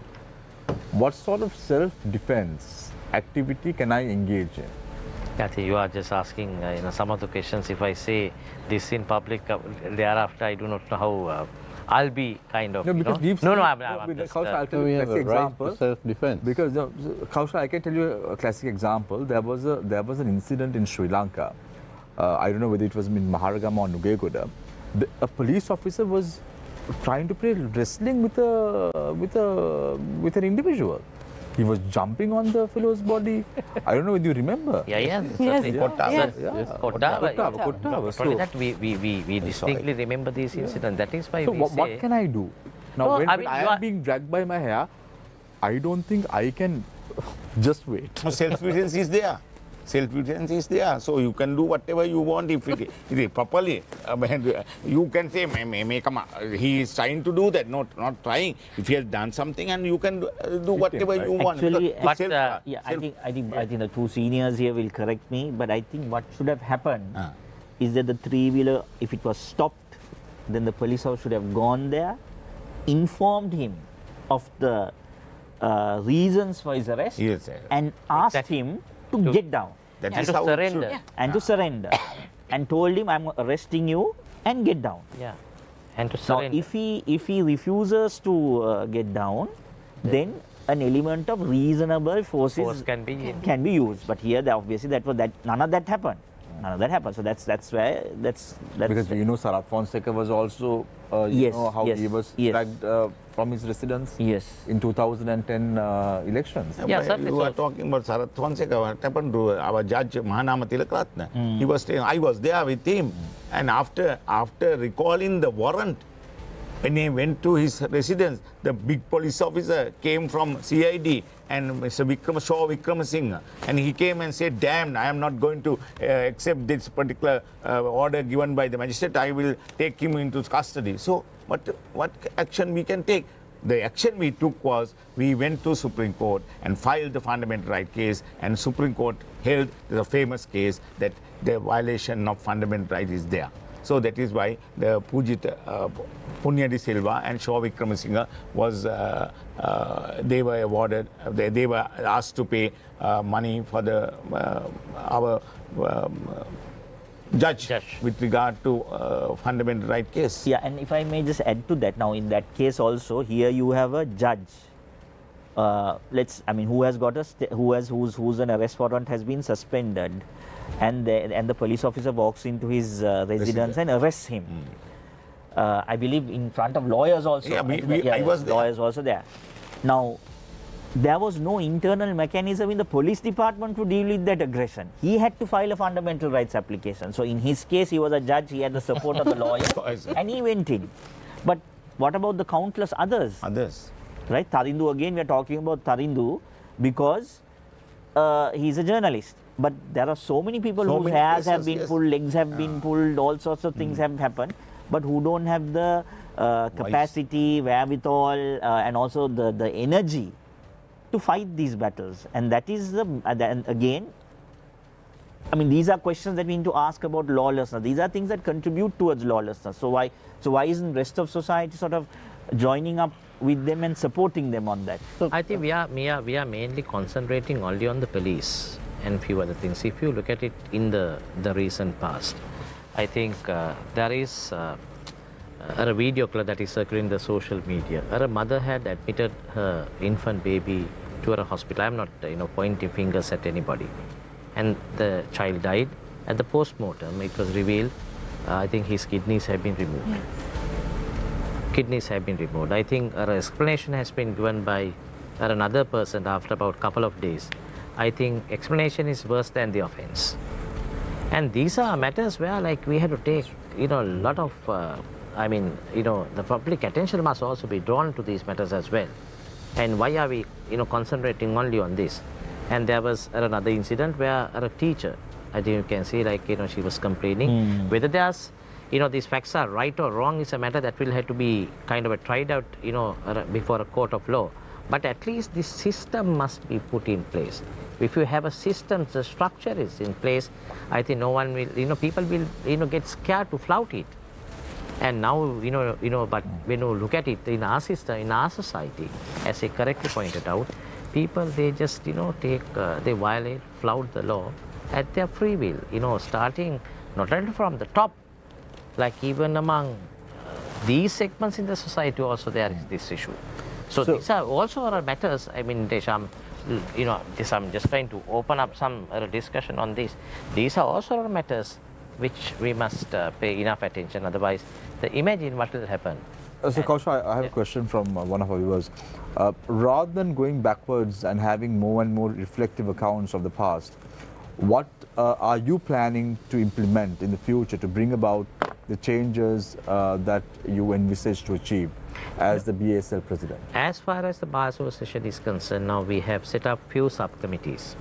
Subcommittees with regard to law reforms, subcommittees with regard to the human rights, subcommittees with regard to the environment, subcommittees with regard to, there are battered women, the children, violation of the protection. So these are areas which we are not only that, we have 53 subcommittees where we are just, concentrating not only the education and, continuous education of the members of the legal fraternity. These are specific areas where we are paying attention. Now, the two incidents which I just, referred to, we have a legal aid committee and we have requested the legal aid committee to look into these matters and to see whether we can, basically, render some services or rather render some assistance to these the victims. These are things which we are doing. Of course, I must confess, we have not given enough publicity. Perhaps that might also happen because we are going to invite the people. Of course, next September, the third week of September, we are going to have what is called the Law Week. The Law Week. National Law Week, covering the entire country. And we have, 92 branch associations. And we are concentrating on each and every single branch association, and we are going to request them to have, basically conduct legal aid the programs all around their jurisdiction so that the community can be the beneficiary. Not only legal aid, we are going to enhance the public about their rights. And as you said, they must know on what way they should come forward and express their views with regard to their fundamental rights. Right. So let me ask a question from Mr. De Silva. Let's say I am being stopped by a police officer while I'm alone in my car. What is the right that I have?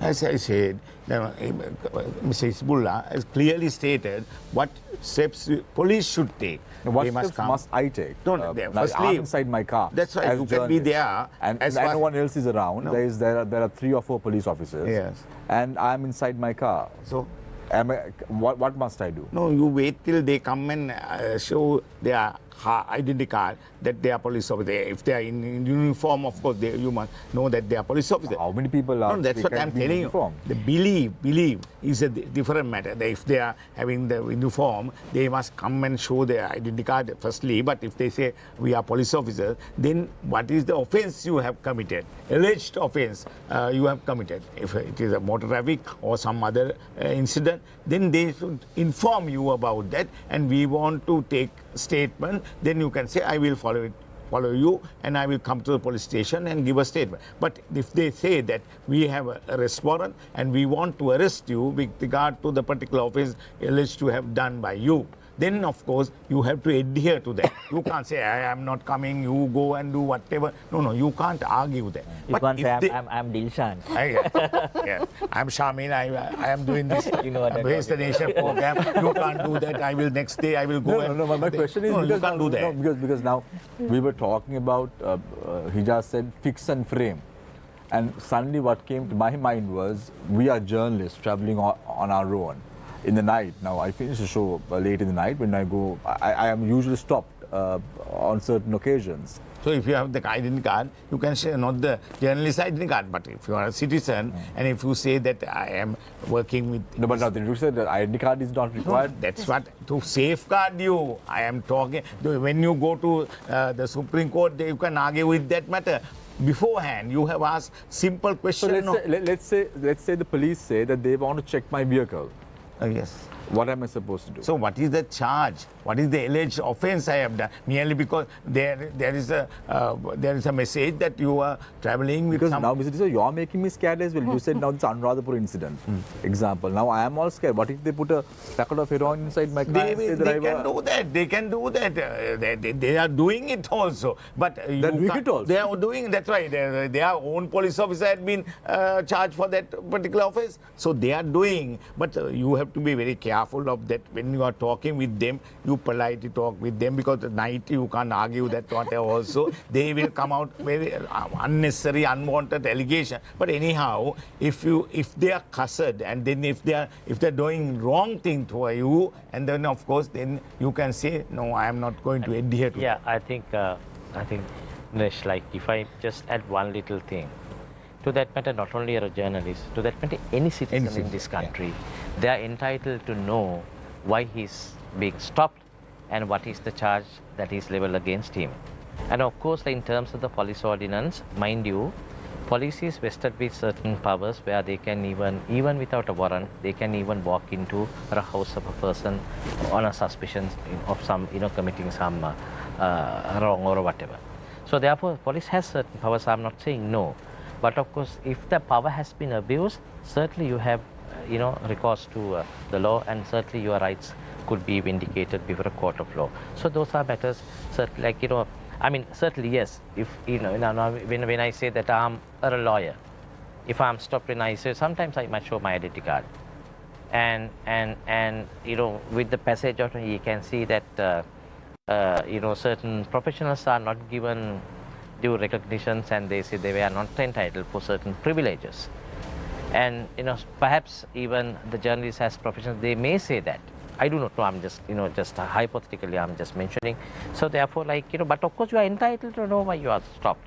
If it is for drunken driving, on a tip off, carrying, as you said, some drugs, or perhaps that the hit and run, that's the motor traffic accident, of course you are entitled to know. If without any probable reason, if they are trying to take you into custody, of course, certainly, that is something which you are well entitled to, place your arrest. If you're fixed and framed, yes. Yes. Now, Kaushalya, I have a suggestion. You mentioned your 53 committees. I don't know whether you have one for this, but I think educating the police on how to arrest a person should be a top priority there. Nilesh, I think It's just, not the BSL's duty. and the public but I also. think- No, Public also. Yeah, And the the Nilesh, not only on the area of arrest and detention.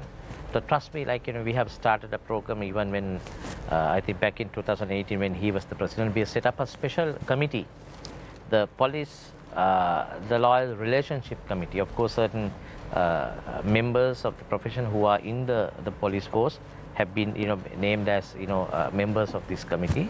We are conducting this program not only in Colombo, right around the country, but last the Sunday, I traveled down to Ampara to conduct some program for the benefit of the police officers. There were like more than 500 police officers who participated. And not only on this, even the basic rights of the people, the citizen, we teach them. And and the basic, the civil laws we teach them. You know why? Because that is important. They must know what are the rights of a citizen. Not only that, that is why we are conducting these programs. So, like, Shami, then it seems that the entire police force, or most of it, is suffering from amnesia. Yeah? Because they don't seem to remember what the BSL is teaching them. No, not only the BSL, like, BSL is The one police organization. academy. BSL perhaps one of the organization where, like, who are conducting these programs, but they are going through their training. Absolutely. They are going through their training. The PSL is, conducting program perhaps once in 3 months for a division, a particular division, where we just try to, basically teach them and make them aware of some of the provisions of the law. So another question for you, Kaushalya. Why does law and justice not practiced in Sri Lanka? How can a citizen whistle-blow the injustice anonymously? Yeah. So let me put it in this way. But of course, there are now, in terms of the bribery and corruption, anonymous complaints are also looked into and investigated into. But if you want to, like, try out a person before a court of law, there are certain rules or other the sections or the provisions that have to be complied with. Unless and otherwise, there is a certainty, and when, for instance, if someone wants to file an action, and that has to be by way of a plain in a civil court. But even in it comes to perhaps an action in the magistrate's courts, perhaps you might be able to go by a private plane or a sort of a B report, that is filed by the police. I shall stand corrected. I'm not a sort of expert in the field of criminal law, but these are the basics that is followed. But otherwise, these documents are in compliance with the basic requirements of law. Of course, the maintenance will be there is an element of doubt And as to whether it could be maintained in terms of law. As far as the whistleblowers, as you said, now they have been protected by the anti-corruption law. Yeah. It is specific areas are there, and furthermore, the Witness Protection Act is there. Yeah. So that is why we are going to educate them that you are being covered, you are being looked after by law, and you have get the maximum out of that. When the person says that I can't go before the courthouse and identify that person, I am afraid, then he was given a chance to hide in place and then identify the person. So those matters are there, but people don't know that. That is why from 25th of September to 1st of October, we have called National Law Week towards people, and Bar Association is conducting that, and then we are going around the country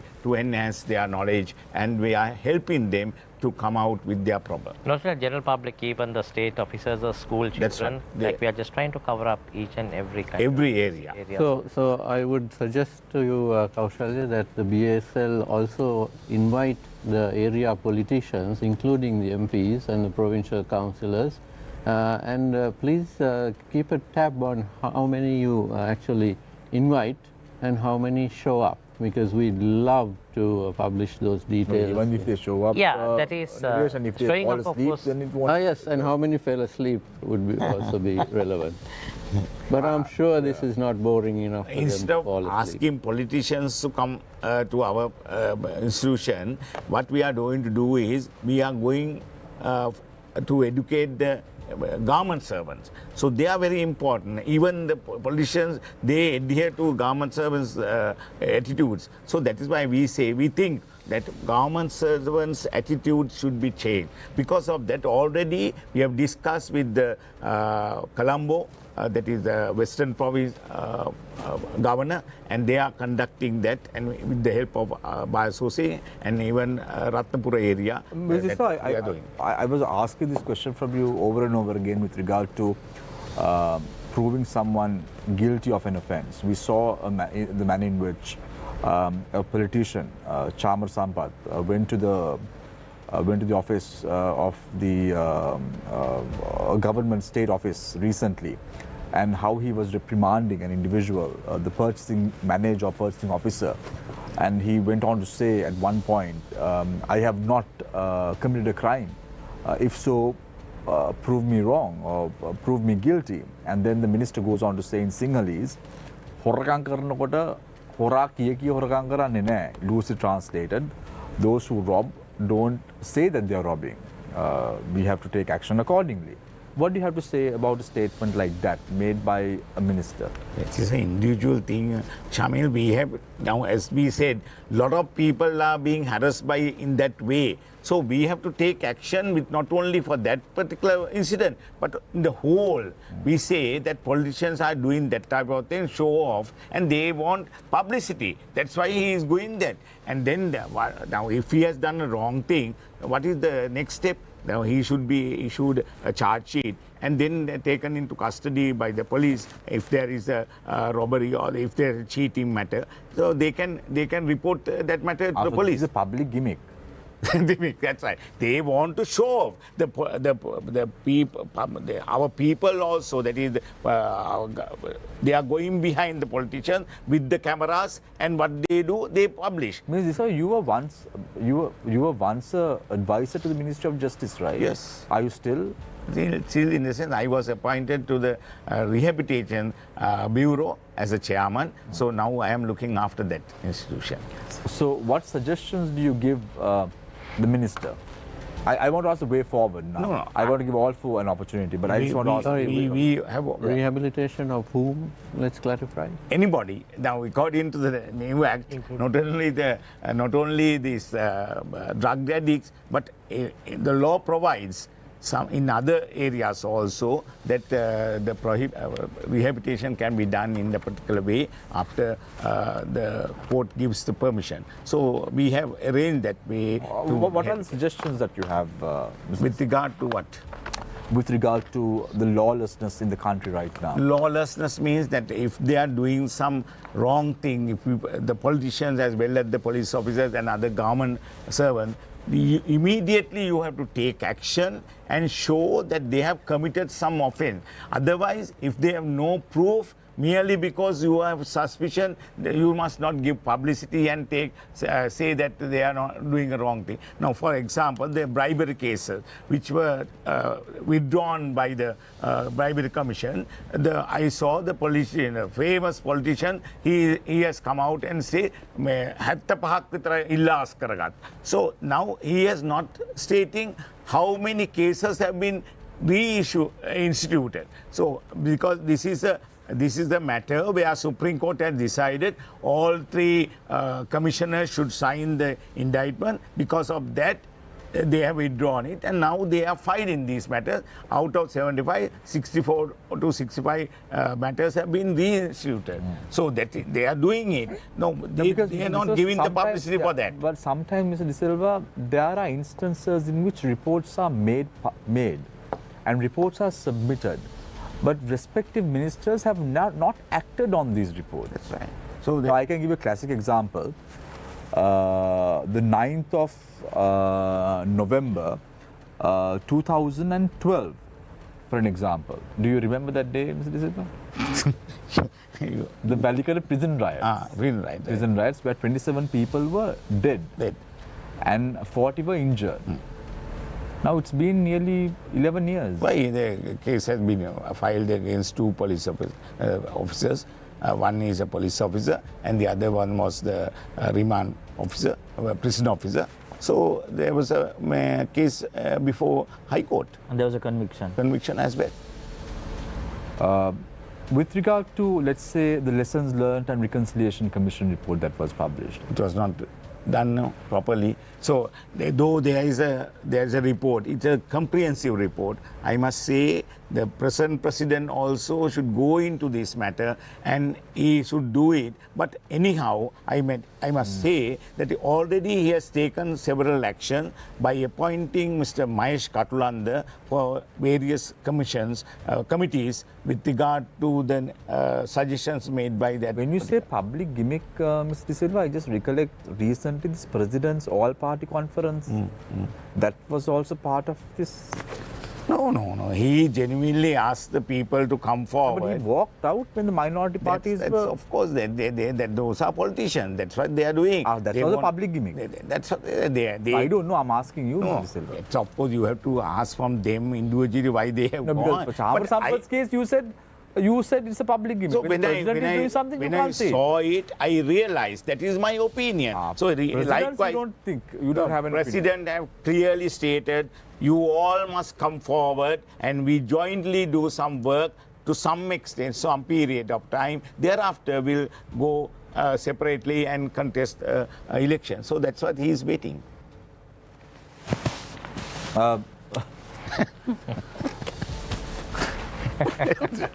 Dilush, yes, what's the way forward? We discuss the police department a lot, and I think it's for a reason. There is this huge legacy that we have to take into account. It probably goes back to the years of conflict that he just really, explained. So we have had this friction. People have had this friction, and they feel that. So I would like to mention a couple of things, and one thing is that there are community policing standards, and there are things that the other countries do, and looking at what Kaushal is proposing and what is possible and what the police department itself should be doing is that community, how do we do community policing? I think we really need to have a rethink and a relook. And what would I've be- got a question as well, Dilush. Yeah. Now we are in a spade of privatizing almost all the state institutions. Can we even privatize partly the police? I'm not going to answer that question. But I would venture to say that it is Privatized privatized by default. because they don't seem to be No, but what I following don't, the what I- taxpayers' yeah, interest. No, but what I don't understand is, Niresh, we had Minister Vijayas Rajapaksa on this show speaking about the anti-terrorism bill. And he comes on the show and he's the minister in charge of justice. He comes and says, the police is corrupt. Now, when the minister in charge... That's a fact. Yeah, when the minister is saying the police is corrupt, what are the people supposed to do? So he is decent enough to admit that factor, and then now he is not going to tolerate that. So he is taking action against those people, and already some of the police officers have been interdicted, and there are investigations going on. Likewise, we are doing, but at the moment we can't say the police are very good and they are doing, but they are doing some service. We have to admit that factor. Out of the 20,000, they are expecting 11,000 police officers are working on it. So out of that, small people are doing corrupt things, and you are showing that, and they are asking, what are your opinion? We are not going to say that. They have to be punished. That's a fact. But the fact remains that they are doing a good job. Who's doing a good job? Huh? Who's doing a good job? Police, they are majority. I'm trying to figure out this is what when you're saying. You're sometimes saying police are doing a bad job. Sometimes you're saying police are doing a good job. It's a I'm fact, trying to figure out. So we what can't is- totally ignore them and say they are not doing any job. How can we survive? So they are doing a good job. We have to admit, but there are some corrupt officers. They are taking bribes. They are going behind politicians. Huh? Last day we saw this. Yes. Some senior DIGs. But they've now added one more thing. So you are coming out with one individual and then... So there is one who's that representative? I don't know. You are You're saying one taking- individual? always saying senior DIG, senior DIG. I don't want to say individual let's- things. let's- but let's- yeah. we have to go through the whole system. Those who know, know. So, yeah, Zadirosh, you were saying about the police, yes. So we also need to learn from the past. So what are we looking at? Then there has to be a question of non-recurrence. Towards non-recurrence, we have to first acknowledge what has happened. Yeah. Acknowledge it, learn from it, and come up with a way forward. And it's very well understood, I think, given by this discussion, as well as the discussion outside, amongst the people in this country, that the police department really requires serious reforms. And we're not talking about individuals, we're talking about the department itself, and the fact that you have to go through that process. What would be the litmus test? Less complaints against the police. And there are lots of cases that they have not inquired into. Tarindu's case is only one case in point. It's only very emblematic. But there are so many other issues that, there are so many complaints made to the IGP, made to the department, made to various police, stations. They have not even taken action. So you don't have public trust. He was talking about the relationship committee, right? So things like that are really necessary. They really need to have relationships committees with people, I think. Because we have no faith, and generally people don't trust the police. People look at the police and think they are aggressors. They don't see them as being on the side of the law. Public perception. There are so many perception studies done in this country, and the Human Rights Watch has said that the kind of mechanisms that they use to extract confessions are out of this world, like from rubbing chili paste to so many other things, right? And it's very well documented. So I think it's about time that they really looked at the department and looked at a process of reforms where you can actually work on a little bit of trust from the public, without which we are going to always have this discussion. We are going to have this confrontation. We are always going to look at them and think you're the aggressor. And I can say this because 10 years ago, when I was on assignment, 2012, when Manic Farm was closing down, and I went there to cover the story, and there were civilian clothes wearing policemen, and they said that they were policemen, and they simply said, you're going to talk to these people. There were two girls. My photographer was also a girl. She no longer is living in this country. And just two women going into Manic Farm, doing this story, said, we're going to set fire to this entire place. And we fled back to Colombo. And from right up to Vaunia, the fear that we experienced, just two women traveling alone, is unbelievable. So when we talk about my vehicle getting stopped and somebody asking me for, to produce my ID or not produce my ID, or asking me to get down, the reality outside is something that we really have to rethink, because the reality is not that easy, if I ask those questions. When I said I'm a journalist and produced my ID and showed the defense clearance issued to me to go to Manic Farm and interview the people who were, there were 365 people that I was chasing up. They were relocated to nowhere. That was the story title, relocated to nowhere. So they were not getting back to their own homes. And they simply said, you guys, if you really try to do this, we will set fire to this whole village. And we really had to take a quick decision. Are we going to be the story? Are we going to report on this? Or if we do that and we stay on and talk to those people who are displaced, those people are also going to get affected. So the best thing is to leave the place immediately.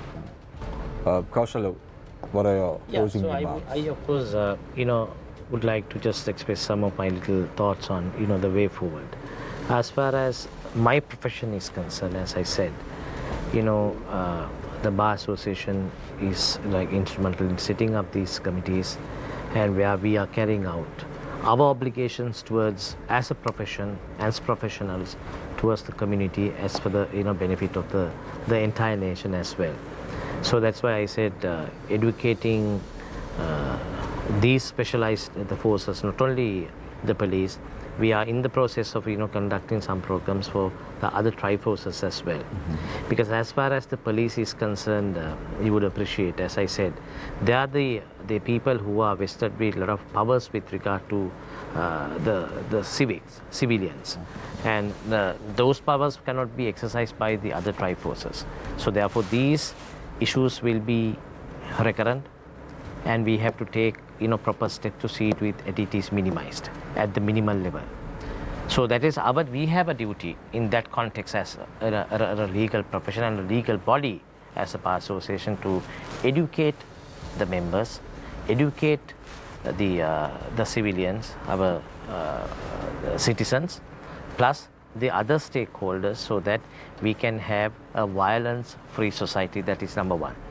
And at the same time, I see, like when it comes to this, we talked about bribery, corruption, nepotism, and those are things like, you know, very, very hot topics, or rather very famous topics in our society. But we can't just, you know, turn a blind eye. It has come to a stage where we have to agitate, and we have to raise our voice, the concerns, and to demand for the rulers and the stakeholders to, you know, basically pass proper legislation.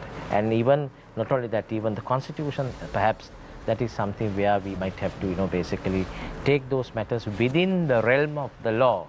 And I will never, and I must, you know, basically make it very clear, we are not people who will incite violence, and we will not, you know, basically agitate people to, you know, basically flout the law. Well within the realm of the law and the purview, you have to see to it these things are done. Of course, time has passed, as I said in my opening remarks, but though we are a little late, you know, we have to, you know, basically see to it that these things are corrected. Because we are, if you really look at it, we are very lazy, lethargic, and very jealous to embrace the new developments in other jurisdictions. So, for instance, you know, like we had a conference about 6 weeks ago, if I'm not mistaken, last June, 1st, 2nd, and 3rd of June, in Norelia, where one of the investors, he said he wanted to get a small permission for a value addition for one of the, you know, items that he exports for the last, you know, several years. And to get that permission, he had to go like for about, he had to wait for 6 months and had to visit about, you know, 20 or 30 odd places just to get the little approval. And, you know, who is losing the foreign revenue? We are just, you know, very much concerned. We are grumbling, saying that we don't have foreign reserves, and, you know, the income is minimal, the economy is affected. Just to get one little approval for a value addition where he generates enough dollars, you know, which will come into our country, to our economy. And he had to wait 6 months. Still, he has not been able to obtain the approval. So these are matters that has, you know, over the years, it has got mountain piled up, so that, you know, and the people are quite, you know, basically aware of it. People are quite vigilant, I would say. Unlike nowadays, if something happens, within few minutes, it will be splashed on the social media. And the people will talk about it. And they will, you know, basically open dialogues without, you know, much of a fear. Unlike nowadays. They, you know, sometimes they might have to encounter certain difficulties. Perhaps, as she said, police might, you know, interpose their power or whatever, but still, you know, people want to, citizens want to talk about it. So I would say, like, we as professionals, not only we should talk about our rights, we must talk about our obligations as well.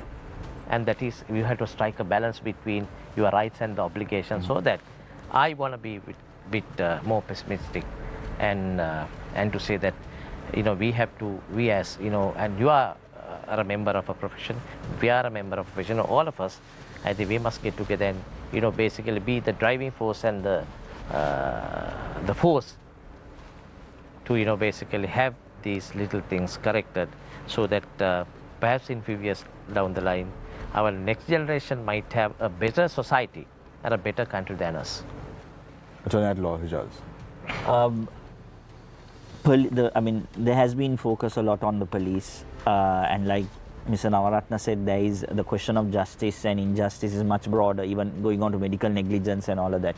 But immediately, we always see the police as being an institution or an instrument of injustice.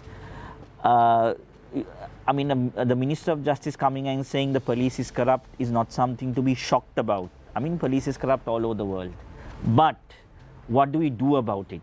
Turning a blind eye is what is shocking. The fact that so much of corruption is documented with clear evidence and nothing has happened, that's shocking, right? And part of our justice problem is that our processes are also very long-winded. So the officer who commits a particular misconduct or who does something, a wrongful arrest, or who is involved in some custodial death, does not face the consequences or does not face anything immediately. He has time to, he's retained in the force, and there is a lot, and there is space for him to interfere with the investigations, and finally after about 10 or 15 years or whatever the period is, you end up with nothing. A classic example is where minister went to a prison and fished out a pistol and threatened prisoners there. I mean, a completely, very inhuman thing to do. What's the consequence? There was a High Court judge appointed. I think the judge is very clear that this incident has happened and that this was clear evidence against. Nothing happens. So we need to break that. We need to break that. We need to have accountability, and accountability can happen only when people have the capacity and the platform and the space to keep demanding and pressurizing for accountability. And that's also going to happen. I think we need to have a broad sort of a civil society coalition that works on these issues, rather than, and that has been our problem. And I'll just give one example, and now for example, take Dr. Shafi's case. The Divaina wrote a lead headline about, and that triggered it. Did the media community condemn that? What happened to the editor or whoever? We did, and we got condemned. Right. Oh, right. Okay. So the ones who condemned got condemned. So we need to change that paradigm. But even now, okay, we can say, okay, maybe he had a story then, but even now, so many years later, why not? Did anybody be decent enough to come and apologize? What did the GMOA do about it? Here was a doctor being accused of something that is practically, scientifically impossible. And Professor Hemantha Senanayake was the only expert to come out and say, this could not have happened. Scientifically could not have happened. And then of course there were other doctors in Kurunagala who had worked with Dr. Shafi, said practically it could not have happened, because I was there with him when he did these surgeries, and I know that nothing like this happened. But what about the rest of the fraternity? So we cannot talk about lawlessness and justice when professionals and professional bodies, civil society organizations stay quiet. And so there is a collective responsibility for that. And I think, again, it's a lot to do with the fact that we are divided. We are very much divided in terms of race, ethnicity, and class, and all that. We are also divided politically, and there's lots of dimensions in us that so many wheels within wheels operating. And that's the reason where we struggle to that's why there is a struggle with regard to this justice project. And if I may embarrass my president of the Bar Association, I think in one of the Bar Council meetings we also spoke about the bar being going on an observer mission for one of those custodial death cases, and that's a very good move, that the bar is going to observe one of those custodial death cases. And I think the bar also, I think there was a decision made, or I think sorts of proposals made, that maybe we need to compile that into reports, and maybe that's something that the bar can also take on. Sorry, they have accepted. IGP has issued a circular with regard to that, how a person being arrested and then what next. And how are you going to conduct the investigation? Right. So that is because of the Bar Association. Yeah, because what happened was, like, right along this discussion had been happening, but the issue was like, it has not been observed, always observed in breach. That was our complaint. So that is why one of the reasons, like when we found, like, we can see a lot of killings are happening, like, every day, like in the morning, when you wake up in the morning, you get a text message saying one person has been shot dead. Around 12 o'clock, another text message, 4 o'clock or another. Likewise, so many, things are happening all around. Plus the custodial, this is something, which cannot be accepted in any, basically any civilized society. So that is why we, as an association and a responsible organization, we thought. I'll give you 20 seconds to wrap up. Yeah, so I think, that's the way forward. There are some of us who have the privilege to make these kind of, take these positions. Some face consequences, but we fight back, right? But we need to take those positions, and only if we take those positions that things are going to change. We cannot just always say politicians, system and all of that. Society as a whole must come to an understanding about how we want to live, and then we need to sort of push for those I mean, actually, I'm a member of the Bar Council, and Mr. Navaratna is the president, and we've had lots of good discussions, and we have lots of good ideas that are coming forward. So I think certainly from the bar's perspective, I think at least I'll be putting enough proposals for him to do, and maybe the bar can contribute. But I think we need others also to chip in. Right. Mr. De Silva. Yes, finally, I'm very happy that you take up these important topics to discuss in the Face the Nation program, and we discuss about all our lawyers. As lawyers, we can't just criticize, and we can't accept the way that the people are talking about. But it is our bounden duty to help the people to come out with this problem, and if we are ready to help them genuinely, then people will think that bar association is going to do a lot of things and they will be happy.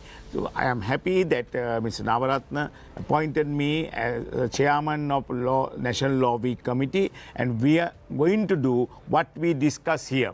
Not only the police officers, we are going to educate them and change their attitudes. And the police officers, as I told you, there are good police officers. They readily accepted our invitation, and they are ready to help us to enhance their knowledge as well as to change their attitude also. And as far as the people are concerned, they want to learn law and they want to know their rights. And we are ready to. We have discussed among our branch association, and then we have in other areas also we have sub-areas. What happens is, with your permission, and what happens is these programs are being conducted with the support of all stakeholders, including the Minister of Justice, the Judiciary, Aegis Department, Prison Department, Minister of Education.